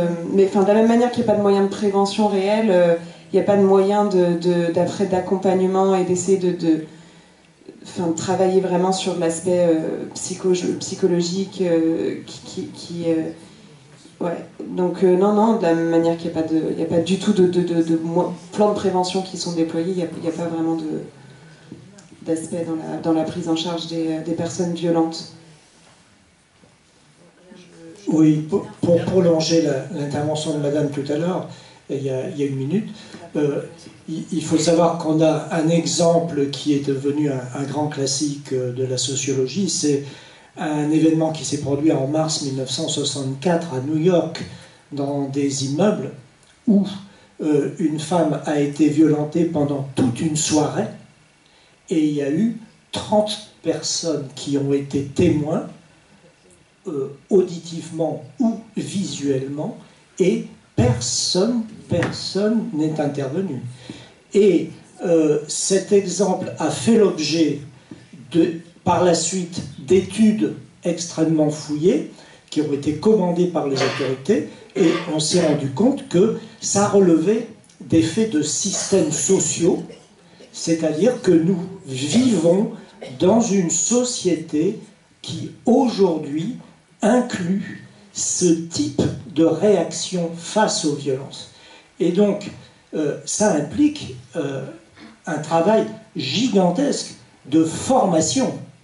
Parce que là, nous avons à nous battre contre des effets de système extrêmement organiques qui sont, inextricablement liés aux caractéristiques de la société d'aujourd'hui, qui cultive l'individualisme, etc., etc.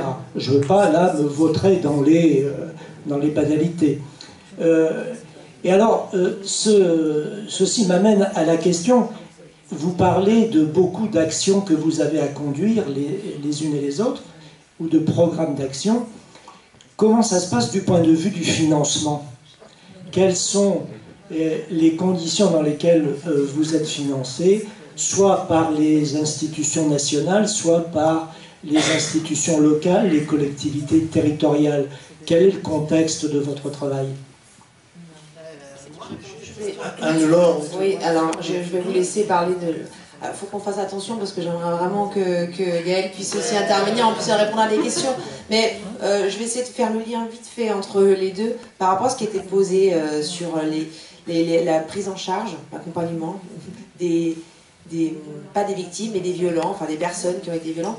J'ai eu vent, là, il y a très peu de temps, par exemple, dans le département du Vaucluse, parce que c'est le département qui s'occupe de ça, il y a des essais, là, justement, cette année, donc ils ont débloqué de l'argent pour que, par exemple, les hommes, là, ce sont des hommes, qui sortent de prison suite à des viols, etc., puissent être pris en charge à la sortie, par exemple. D'abord, oui, mais alors tu dis super, hein, on va relancer un débat, mais d'abord parce que pour qu'ils n'aient pas à rentrer dans leur foyer, parce qu'ils ne sont pas pour autant divorcés, etc. Ce que je veux dire, c'est qu'en fait, tout le monde cherche des choses à faire. Et en fait, la question qui est posée à l'instant, il n'y a pas que toi qui te la poses, effectivement, et qu'au niveau des collectivités, on essaye... Ils essayent, parce que je n'y suis pas, hein, ils essaient de travailler aussi sur cet aspect-là. Voilà. De la même façon qu'on en a très très peu parlé, mais on est quand même, contrairement à ce qu'on disait, ce qui se passe en Espagne, on est quand même assez outré que quand il y a une violence, quand il y a des violences intrafamiliales, ça soit à la femme et à ses enfants de devoir quitter voilà. Donc il y a un gros travail à faire là-dessus, ça me paraît fondamental. Mais pour dire qu'il y a quand même il y a des avancées, il y a des essais. Hein, ils débloquent un peu d'argent, ils vont voir sur 2-3 ans comment ça fonctionne. Et puis du coup, ils en concluront si ça vaut le coup de continuer. Voilà, c'était juste pour répondre un petit peu. Pour l'argent, alors là, voilà, vous allez répondre. Les collectifs, on parlait du bénévolat tout à l'heure, déjà, je pense que c'est une énorme part du militantisme et du féminisme, hein, une énorme part. Et en plus, c'était un peu l'idée de ce soir, hein, c'est-à-dire qu'en fait, ça porte et ça reporte beaucoup trop sur les associations, les collectifs, et qui donc en fait souvent s'auto-subventionnent, hein. Enfin en fait se débrouillent avec 3 bouts de papier et des cartons, hein, et des feuilles, en gros, voilà. Et après par les gens dont c'est le métier, dont c'est le cœur de métier, et donc du coup comme je sais, je vais essayer de faire la transition vers Gaëlle.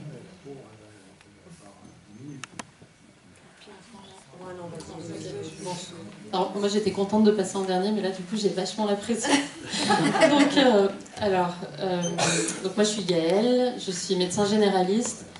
Alors pourquoi Anne-Laure m'a invitée ce soir? Je pense d'une part j'exerce dans une maison de santé pluridisciplinaire, donc ça veut dire que je travaille avec une équipe, avec plusieurs professionnels de santé, avec des psychologues, avec une médiatrice qui fait le lien aussi vers le social. Et on a la chance d'avoir également une permanence d'une conseillère du planning familial. Donc voilà, ça fait un lieu qui est quand même assez propice pour l'accueil de femmes victimes de violences.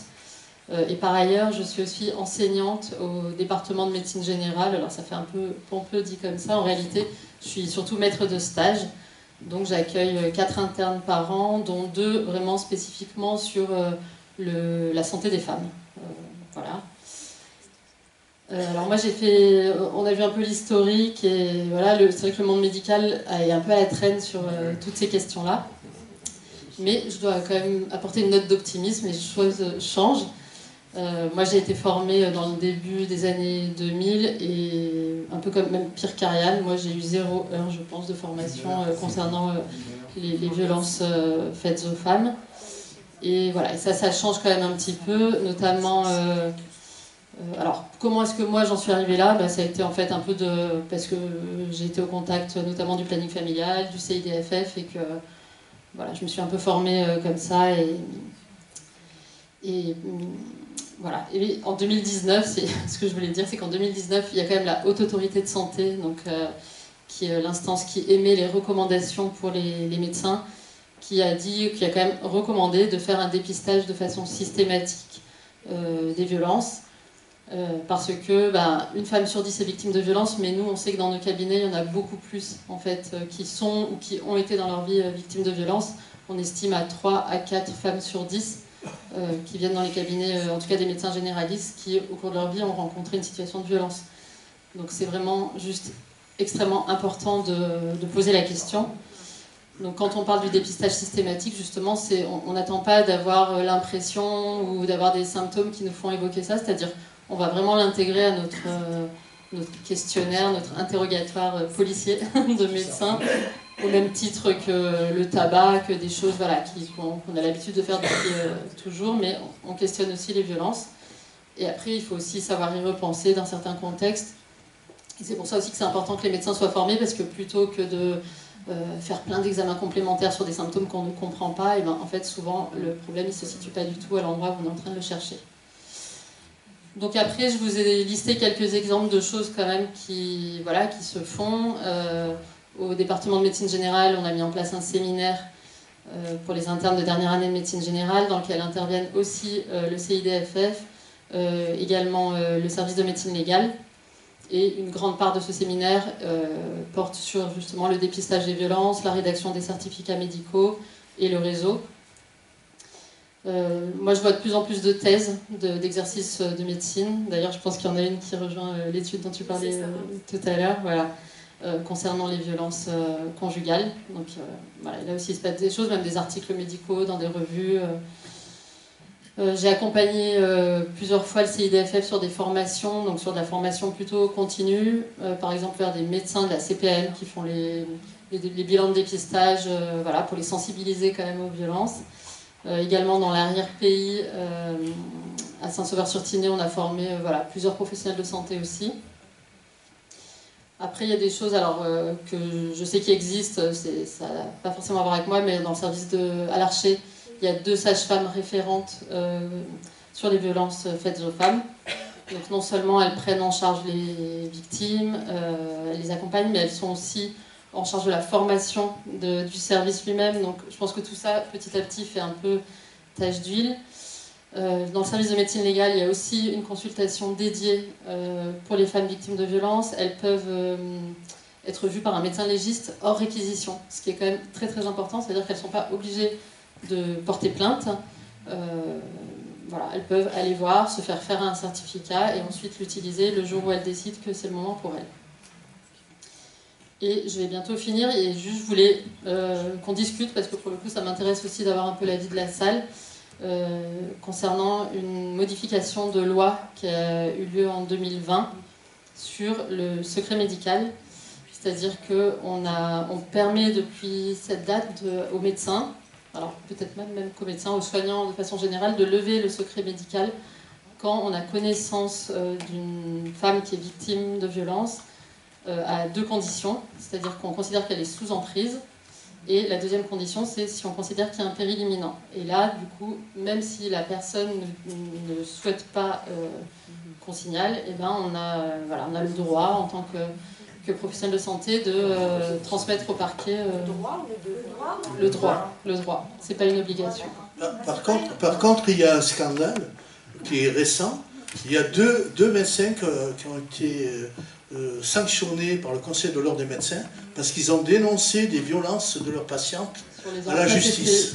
Non, je crois que c'était des informations préoccupantes sur enfants, il me semble. Hein. Je ne crois pas que c'était sur des adultes. Donc voilà. C'est autre chose, oui, effectivement. C'est problématique. Par rapport aux violences, voilà. Excusez-moi.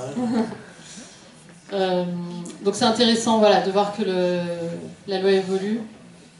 Peut-être je finis et on fait les questions après. Voilà, il y a une thèse récente très intéressante justement d'une interne de médecine générale, parce que pour le coup, depuis juillet 2020 où la loi est passée, il y a eu 0 signalement qui ont été faits.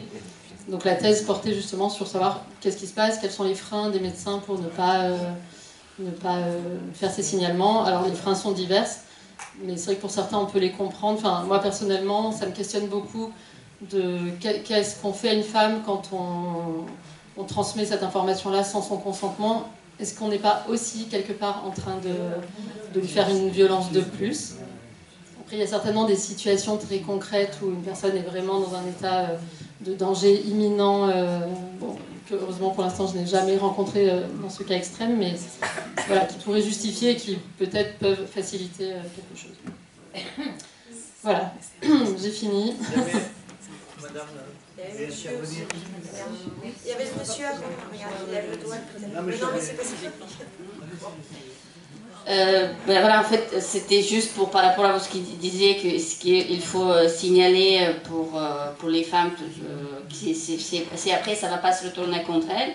Bon, en effet, il y en a beaucoup qui me connaissent, ça fait 15 ans que je lutte dans différents domaines pour justement la reconnaissance, effectivement, ce n'est pas les associations qui font un travail extraordinaire mais qui n'ont pas beaucoup de moyens, mais c'est à l'État de prendre en charge les victimes, que ce soit, bon, effectivement, la majorité c'est des femmes, mais cette année j'ai eu aussi contact avec les hommes et la police n'a pas bougé. Donc quand tu es une victime, ici tu es un peu isolé, mais quel que soit le niveau, effectivement, comme on disait, c'est l'histoire de classe sociale, ça touche toutes les classes, ça touche tous les niveaux. Voilà, même si tu as l'illusion d'avoir la famille, mais qui est là, pas là, donc voilà, tu es plus victime. Effectivement, si tu n'as pas d'enfant aussi, aujourd'hui on dit si une femme elle n'a pas d'enfant, donc c'est que ça ne compte pas. Ben, pourtant, elle est aussi, parce que moi à l'époque, quand j'étais présidente de beaucoup de personnes, mais tout le monde me connaissait, donc c'est pas l'isolement, mais en fait, tu galères comme tu peux, et puis tu essaies de sauver aussi les gens qui sont dans la difficulté.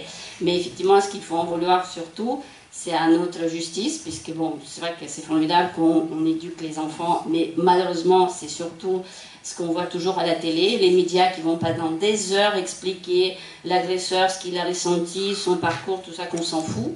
Par contre, pour les victimes, ils n'ont rien. Ils ont que la théorie de déposer une plainte et attendre, et ça veut dire qu'ils sont ignorés.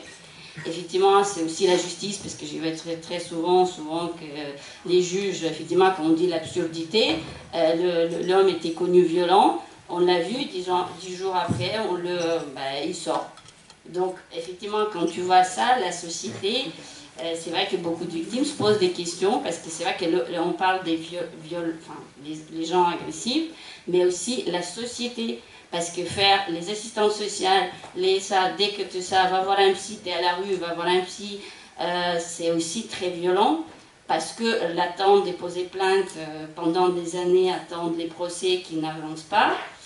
Parfois, c'est vrai que pour moi qui à l'époque, je dis voilà, on va espérer que ça va gagner.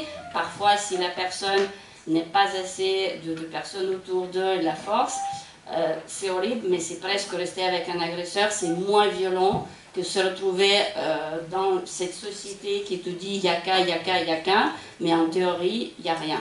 Et c'est encore plus violent. Voilà. Bon, après, c'est vrai que chacun, c'est cas par cas, il faut quand même dire qu'on va espérer qu'il y a les lois qui changent, mais surtout les applications, parce que c'est ça la différence. Dans les autres pays, il y a une volonté, ici, il n'y a que du blabla. Mais voilà, parce que ça soit, j'ai vu à Monaco aujourd'hui, que ce soit en France, 5 ans après MeToo, il n'y a personne qui a perdu leur place réellement. Et les victimes, voilà, vous attendez que si vous avez de la chance de s'en sortir, tant mieux. Et sinon, voilà. Donc voilà, merci pour effectivement les associations et tout ça qu'ils font, mais l'État, je n'ai pas l'impression qu'ils ont vraiment, puisqu'il y a, pour la petite histoire, le Dupond-Moretti, il y a 10 ans, je lui ai demandé, j'ai dit, ça vous dérange de temps en temps de défendre les femmes et les victimes. À l'époque, il était avocat, mais voilà, quand on voit qu'aujourd'hui, il est là pour les agresseurs et puis pour les victimes, voilà. Bon, voilà, merci. Merci. Pas trop long, hein. D'abord, j'ai commencé, je demande d'être bref. C'est bien, mais... Oui. Non, Sartre soit bref, la Sorbonne 68, je me souviens très bien. Je ne dis pas, je vais me comparer à Sartre. Une chose qui n'a pas encore été suffisamment éclaircie et analysée dans ce débat, je pense, c'est l'origine de cette violence. La pérennité, l'origine de cette violence conjugale, de cette violence contre les femmes, de cette violence insupportable contre les enfants, alors qu'évidemment en France prend des proportions absolument inimaginables, n'est-ce pas, 200 enfants par an sont morts, chaque année meurent sous les coups de leurs parents, après le même nombre de femmes sont tuées par le conjoint, etc. Et ça se répète. C'est un fait de société à laquelle la société est comme paralysée, je sais, c'est-à-dire elle réagit pas suffisamment bien, elle est habituée à cela. Et d'où provient cette violence? Il faut poser la question, il faut pas ignorer les grands travaux que des sociologues ont fait sur cette question-là.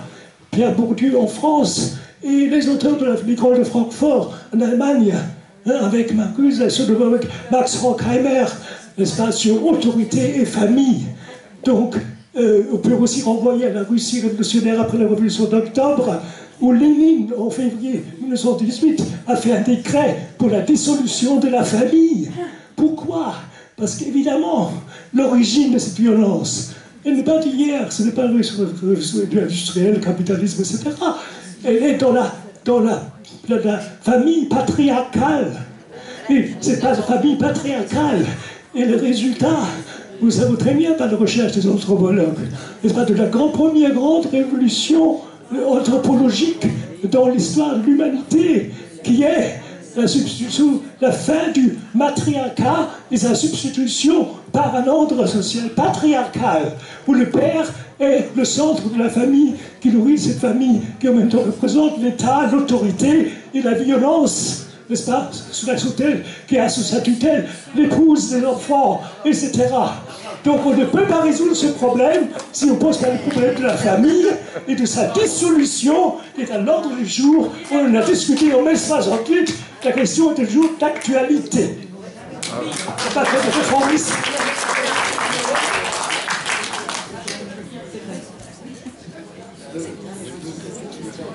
Ma question concerne la protection de l'enfance dans les cas d'inceste. En fait, en 2021, il me semble qu'il y a eu une proposition de loi qui a été faite par une commission qui, en fait, tendait à protéger les enfants dans les affaires d'inceste et de ne pas obliger les parents à remettre l'enfant aux parents accusés d'agression et d'inceste sur l'enfant.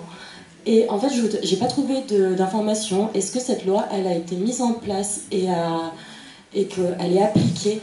Parce qu'il y a énormément de cas d'inceste où les enfants sont remis aux parents, en tout cas accusés d'agression. Et je voudrais savoir si ça a changé, parce que je n'ai pas trouvé sur Internet. Si quelqu'un est au courant. Je crois pas. Il me semble que si. Non, je vais passer la parole à Marine, parce que, et peut-être Mireille, si tu as des infos là-dessus, je sais pas. Moi, en tout cas, ce qui me semble, c'est qu'il y a un progrès dans le sens où maintenant, déjà, dans les violences conjugales, on considère qu'un mari violent est un père violent. En tout cas, voilà, c'est pas encore installé, c'est pas encore voilà. Mais on a de plus en plus, donc il y a une tendance quand même à dire bon, alors monsieur il a réduit sa femme en miettes, on va peut-être pas lui laisser les enfants, peut-être même des fois on va le déchoir de ses droits parentaux. Il commence à y avoir une évolution comme ça. Alors pour le cas précis d'inceste, je sais pas, mais je crois que ça va plutôt dans le bon sens. Mais en matière d'inceste, en tout état de cause, les juges qui sont les juges d'affaires familiales sont saisis d'interruption et de suspension des droits, bien évidemment, parce qu'en inceste, par définition, les enfants sont victimes. C'est beaucoup plus compliqué, comme tu le dis, sur des situations où on a des agressions contre la mère, avec ou pas présence des enfants, et qu'est-ce qu'on fait des droits du père de voir les enfants. Je crois qu'il faut quand même éviter, enfin ça c'est peut-être un avocat de la défense qui parle, mais il faut quand même éviter de faire des ponts avec des automatismes. Parce que on ne peut pas dire impérativement on va suspendre et on va ne plus remettre les enfants à quelqu'un qui, sans examiner exactement au cas par cas, et puis aussi faire jouer toutes les instances de médiation et qu'on appelle les traits d'union entre parents et enfants, sous la houlette de psychologues présents, etc., pour garantir bien évidemment qu'il n'y ait pas de pression, qu'il n'y ait pas de manipulation. Mais dire automatiquement on va systématiquement enlever ou ôter un droit, il faut quand même se dire que c'est aussi un petit peu dangereux. Voilà, donc pas d'automatisme. Mais pour répondre à ta question, il me semble que non. Je me souviens des débats en commission sur ce sujet-là, mais il me semble que ça n'a pas été adopté. Mais par contre, il y a, en lien avec ça, il y a une clinique à Saint-Malo qui est spécialisée sur la prise en compte et l'accueil, l'écoute de la parole des enfants. Et en fait, cette clinique, elle est hyper intéressante. Il y a des psychologues, il y a des travailleuses sociales, il y a des gendarmes et des assistantes sociales qui travaillent au même endroit et qui sont vraiment spécialisés dans la prise en charge, l'écoute de la parole des enfants, parce qu'on sait qu'aujourd'hui, sur plus de 6300 cas d'inceste ou de violence intrafamiliale sur enfants, il y a 2 enfants qui ont menti. Donc on sait que sur une classe de 30 élèves, si c'est les chiffres, je te vois Mireille faire et sur une classe de 30 élèves, on sait qu'il y a 1, 2 à 3 enfants qui sont victimes d'inceste. 3, c'est ça. Et si ça vous intéresse et que vous êtes un petit peu... c'est ça, ouais. Ce soir, sur France 2, à partir de 23h20, il y a justement un reportage sur cette clinique de Saint-Malo et sur la manière dont on peut prendre en charge et faire au mieux pour accueillir la parole de l'enfant. Et voilà.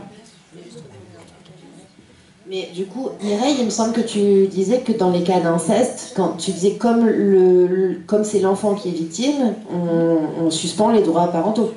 Oui, voilà, donc ça répond à la question de... C'est pas obligatoire. Ah, c'est pas systématique. Il y a l'affaire Alors moi, en fait, ma question, c'était pendant l'enquête. Ah, du coup, pendant l'enquête, c'est suspendu. Oui. C'était pendant l'enquête de suspendre les droits de visite aux parents accusés d'agression sur son enfant. Alors par contre, moi j'ai juste un bémol, effectivement je pense que comme disait Mireille c'est suspendu, par contre moi j'ai vu d'expérience, j'ai vu que ça pouvait mettre beaucoup de temps et que l'enfant, alors contrairement apparemment à l'Espagne où c'est très rapide et justement c'est très bien, en France tout est très lourd administrativement, et puis il n'y a pas assez de personnel, il n'y a pas assez de... Et du coup moi j'ai vu des enfants laissés avec quelqu'un de violent, parce que le temps qu'il faut pour joindre machin, pour joindre truc, pour envoyer le dossier A à l'endroit B, eh ben, l'enfant, on sait qu'à terme ça va, mais il est quand même entre les mains d'un parent violent. Pareil, quand on fait une IP, ça peut prendre 2 mois et demi une IP pour arriver. Donc le temps que, enfin une information préoccupante, un signalement. Donc le temps que ça se mette en branle, bah, pendant ce temps-là, l'enfant il est toujours en train de se faire soit casser la figure, soit incester, soit... Ouais. J'ai dit information préoccupante, c'est un signalement. Non, je l'ai dit juste après, mais c'est vrai que j'ai pas tendance à... C'est un signalement qu'on fait quand on sait qu'il y a un... Et d'ailleurs, pour les enfants, c'est le 30... C'est le 119, merci. 119 pour les enfants, 39-19 pour les femmes victimes de violences. Et n'importe qui peut faire une IP aussi. Alors moi je voulais juste rebondir sur la question du médecin, en fait, par rapport à cette question justement qui vous préoccupait de savoir si vous deviez faire une déclaration ou pas sur ce débat qui était public. Et à titre personnel et des expériences que j'ai vues, et puis d'ailleurs de ce qui ressort de toutes les plaintes qui ont pu être portées par ces femmes et qui n'ont pas été entendues, j'ai bien l'impression que la parole d'un médecin vaut probablement la parole de 10 femmes. Alors, notamment des femmes en situation de vulnérabilité, précarité, qui ne parlent pas nécessairement toujours très bien français, et peut-être... Oui, alors attention, là justement, l'idée du signalement sur majeur, c'est une personne qui ne souhaite pas porter plainte. C'est pas une femme qui porte plainte et que je vais aller appuyer, c'est vraiment dans la situation où elle ne veut pas porter plainte. Et est-ce que je la laisse ne pas porter plainte et se mettre en danger, ou est-ce que je fais à sa place et je signale? Donc c'est pas exactement la même chose. Après oui, bien sûr, le soutien qu'on peut apporter aux femmes, et c'est mon travail en fait, quand leur voix n'est pas entendue, d'essayer d'activer au maximum le réseau, de les remettre en contact avec les bonnes personnes pour que leur situation puisse s'améliorer. Voilà, mais c'est pas là-dessus que la question se joue.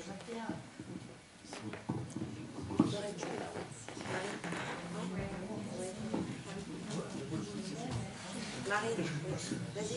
Oui.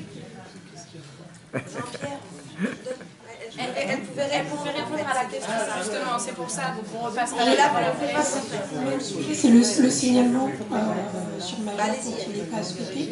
Est-ce que vous signalez la femme qui ne souhaite pas porter plainte, ou est-ce que vous signalez le violenteur? Non, en fait, le signalement, c'est sur la personne victime.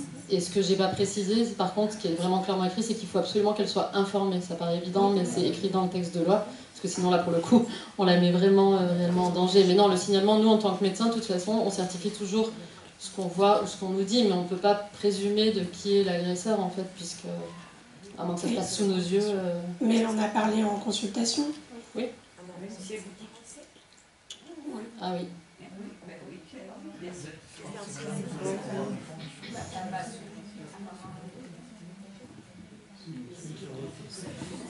Alors, pour revenir à cette question sur est-ce qu'on peut parler à la place des femmes qui ne souhaitent pas déposer plainte et aller vers ce dépôt de plainte, je pense que ce qu'il ne faut pas oublier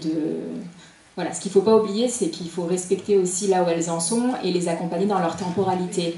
Et à croire on veut tous éradiquer les violences et les féminicides, mais on n'est pas voyant et puis on n'est pas à leur place.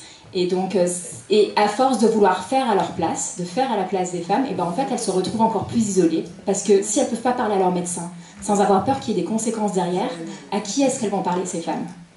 Donc c'est toute la question de, voilà, le péril imminent. C'est ça en fait, c'est à quel moment, ça c'est très, on n'est pas voyant, donc à quel moment il y a un péril imminent. Voilà, et c'est pareil, moi je suis donc assistante sociale dans les gendarmeries, où j'ai ce secret professionnel également, parce que je ne suis pas gendarme. Et donc c'est toute la question d'accepter de travailler avec du danger aussi un petit peu, et de ne pas être surpuissante et plus puissante que ces femmes, et c'est les respecter que de les accompagner dans leur choix. Voilà, ça c'est ma position. Après, on a voulu, aujourd'hui on veut, et je crois que quand même il y a des avancées, et il y a même au niveau des policiers, des gendarmes, il y a des formations qui sont faites. Aujourd'hui, si une femme qui va au commissariat, il y a encore de l'attente à Nice, etc. J'ai travaillé à Foch, il y a de l'attente, il y a des choses qui ne vont pas, mais il y a des choses qui avancent quand même. Et la preuve, c'est déjà mon poste, on est 7 aujourd'hui dans les Alpes-Maritimes, c'est-à-dire que sur Nice, par exemple, il y a une assistante sociale qui accueille les victimes de manière pas systématique, mais en tout cas qui est présente à 100% dans les 3 commissariats de Nice. Et voilà, ça c'est nouveau, ça y est, c'était pas, il y a un an en arrière, il n'y avait pas ces postes-là. Et la deuxième chose, c'est que donc pour moi non, il faut pas, enfin voilà, pour moi, à part si vraiment la dame nous dit il m'attend dehors avec un pistolet à 17, enfin voilà, mais à part s'il y a quelque chose, il faut plutôt les soutenir et les accompagner pour qu'elles puissent pas être dépourvues de leur propre choix. Et il n'y a pas de, voilà, c'est sûr, il faut pas faire à leur place, et je crois que c'est tout ce que je voulais dire. Aujourd'hui, il y a quand même des avancées. Il y a l'ordonnance de protection qui existe, il y a des choses qui sont mises en place pour, et ça il ne faut pas l'oublier, il y a des choses qui sont mises en place pour aider ces femmes à se protéger. Il manque des hébergements, il y a encore des choses qui ne vont pas, mais il y a aussi des avancées, et les lieux d'écoute pour que ces femmes puissent continuer de parler sont essentiels.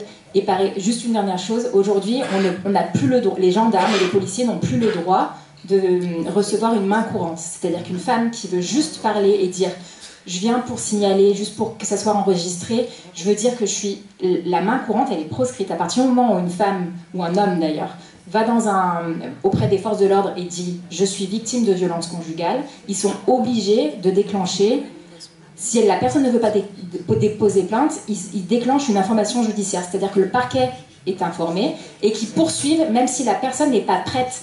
Et qui dit enquête, dit information, le mis en cause va être informé qu'il a été accusé de violence, et donc là il y a tout un process qui s'engage, et si la personne elle est toujours à domicile avec ses enfants et qui va être informée, ça la place dans quelque chose de très voilà. Donc auprès des forces de l'ordre, les femmes ne sont plus libres juste de venir parler et de prendre des informations, ça enclenche quelque chose. Donc si on fait ça aussi auprès du médical, où est-ce qu'elles vont parler ces femmes? Du coup, je rebondis sur Marine pour dire que c'est une alliée précieuse, effectivement, les assistantes sociales, parce que ça me permet, moi, de dire aux femmes, bah, vous pouvez aller parler à quelqu'un qui vous explique la procédure, qui vous accompagne, sans que forcément ça aille plus loin, et voilà, c'est vrai que c'est hyper important. Téléphone en danger, Dernière intervention, parce qu'on est tenu par l'heure. Si j'ai cru comprendre que c'était la femme et les enfants qu'on sortait du milieu familial, de la maison. La plupart du temps. Est-ce qu'on ne pourrait pas basculer le système? Parce que là, ça devient abominable, parce que l'homme, en général, il a un boulot, comme vous disiez tout à l'heure, c'est la femme qui garde les enfants, qui n'a pas de travail. Donc, on inverserait énormément le problème quand même. Alors, il y a une chose juste, ça fait partie des revendications qu'on a, les revendications des féministes, hein, l'éviction du conjoint, et ça arrive parfois. Il rachète un copain. Ça arrive parfois. Le conjoint est... Ça arrive parfois, le conjoint est expulsé, entre guillemets, enfin, il est viré du domicile et la dame peut rester. Il y a un petit souci là-dedans, parce que rien n'est parfait. Effectivement, moi je suis pour, hein, je suis pour. Par contre, le petit souci qu'il peut y avoir, c'est que monsieur sait où aller, et que la famille de monsieur ou les amis de monsieur savent du coup où aller, et que la femme ne se sent pas forcément en sécurité parce qu'elle sait où il est. Alors que si c'est elle qui part, elle peut aller quelque part où lui ne la suivra pas. Et il y a aussi le fait que elle n'a pas forcément toujours envie de rester à l'endroit où elle a vécu les violences. Mais c'est pour ça, juste pour dire, c'est pas parfait, c'est pas. Mais effectivement, c'est quelque chose qu'on demande en tant que féministe. On demande l'éviction du conjoint du domicile, ne serait-ce que pour des raisons financières. Il y a aussi une dernière chose, c'est que la femme n'a pas toujours les moyens de garder, de continuer à payer le loyer du domicile. Il peut être évincé et forcé à continuer de payer. Alors oui, je l'ai vu justement, j'ai pris ça aujourd'hui. Quoi donc? Quoi? Il peut être évincé et continuer à payer, effectivement. Il peut être propriétaire du logement et quand même évincé du domicile pendant quelques mois. Tout à fait, ouais. Donc il y a des choses qui sont effectivement, comme disait Marine, c'est énorme ce qui avance. On a l'ordonnance de protection, le téléphone en danger, l'éviction du conjoint, il y a plein de choses formidables qui se font. C'est vrai qu'on n'a peut-être pas été très positifs ce soir, mais il y a beaucoup de choses vraiment super qui se passent. Voilà, bon, le débat était très enrichissant, mais nous sommes tenus par les horaires. Donc je crois que c'était... Dernière info extrêmement... Oui, c'est ça, c'est pour ça que je vais prendre la parole. Juste c'était pour conclure, d'abord on vous remercie déjà d'être venus aussi nombreuses et nombreux, ça c'était quand même le premier point. Le deuxième point, c'est pour répondre aux questions, c'est sûr qu'on n'avait pas la prétention de résoudre la problématique ce soir, hein, mais je crois que c'était vraiment intéressant de voir que les différentes approches et les allers-retours avec le public en fait sont hyper enrichissants, et je vois bien que tout le monde aurait bien voulu avoir 1 heure de plus. Et du coup, je fais 2 liens. Le premier, c'est que le 8 mars, c'est quand même une journée très très importante aussi, et que j'espère que les Amis de la Liberté et d'autres se multiplieront ce genre de réunions dans lesquelles on pourra parler peut-être plus spécifiquement de l'égalité entre guillemets femmes-hommes, hein, que j'ai bien expliqué au départ qu'on avait évincé par choix ce soir, sinon on en avait pour beaucoup de temps, et que à beaucoup plus court terme, demain, journée, donc la journée, je redis, pour l'élimination des violences faites aux femmes. Rendez-vous 18h30, place du Palais de Justice, pour une marche au flambeau qui ira jusqu'à Garibaldi. Encore une fois, alors, à l'initiative du collectif Droits des Femmes, et de nous toutes aussi, c'est-à-dire le jour même, la suite de samedi dernier, mais le jour même, on espère être très nombreuses et nombreux. Voilà. Et samedi à 17h, local des Saint-Commun, 18 rue François Guizot, une auteure italienne qui a écrit un livre sur les femmes à Kaboul. Donc vous pouvez venir.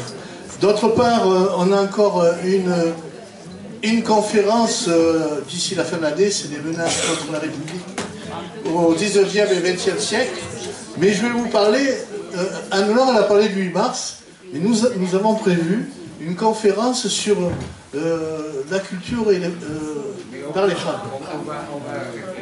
Voilà. Mais on a déjà la conférencière qui va raconter l'historique. Qui que ce soit, non, mais ça peut être Voilà. la même. Hein, alors, vous savez que, comme on l'a dit au début, on n'a pas de subvention.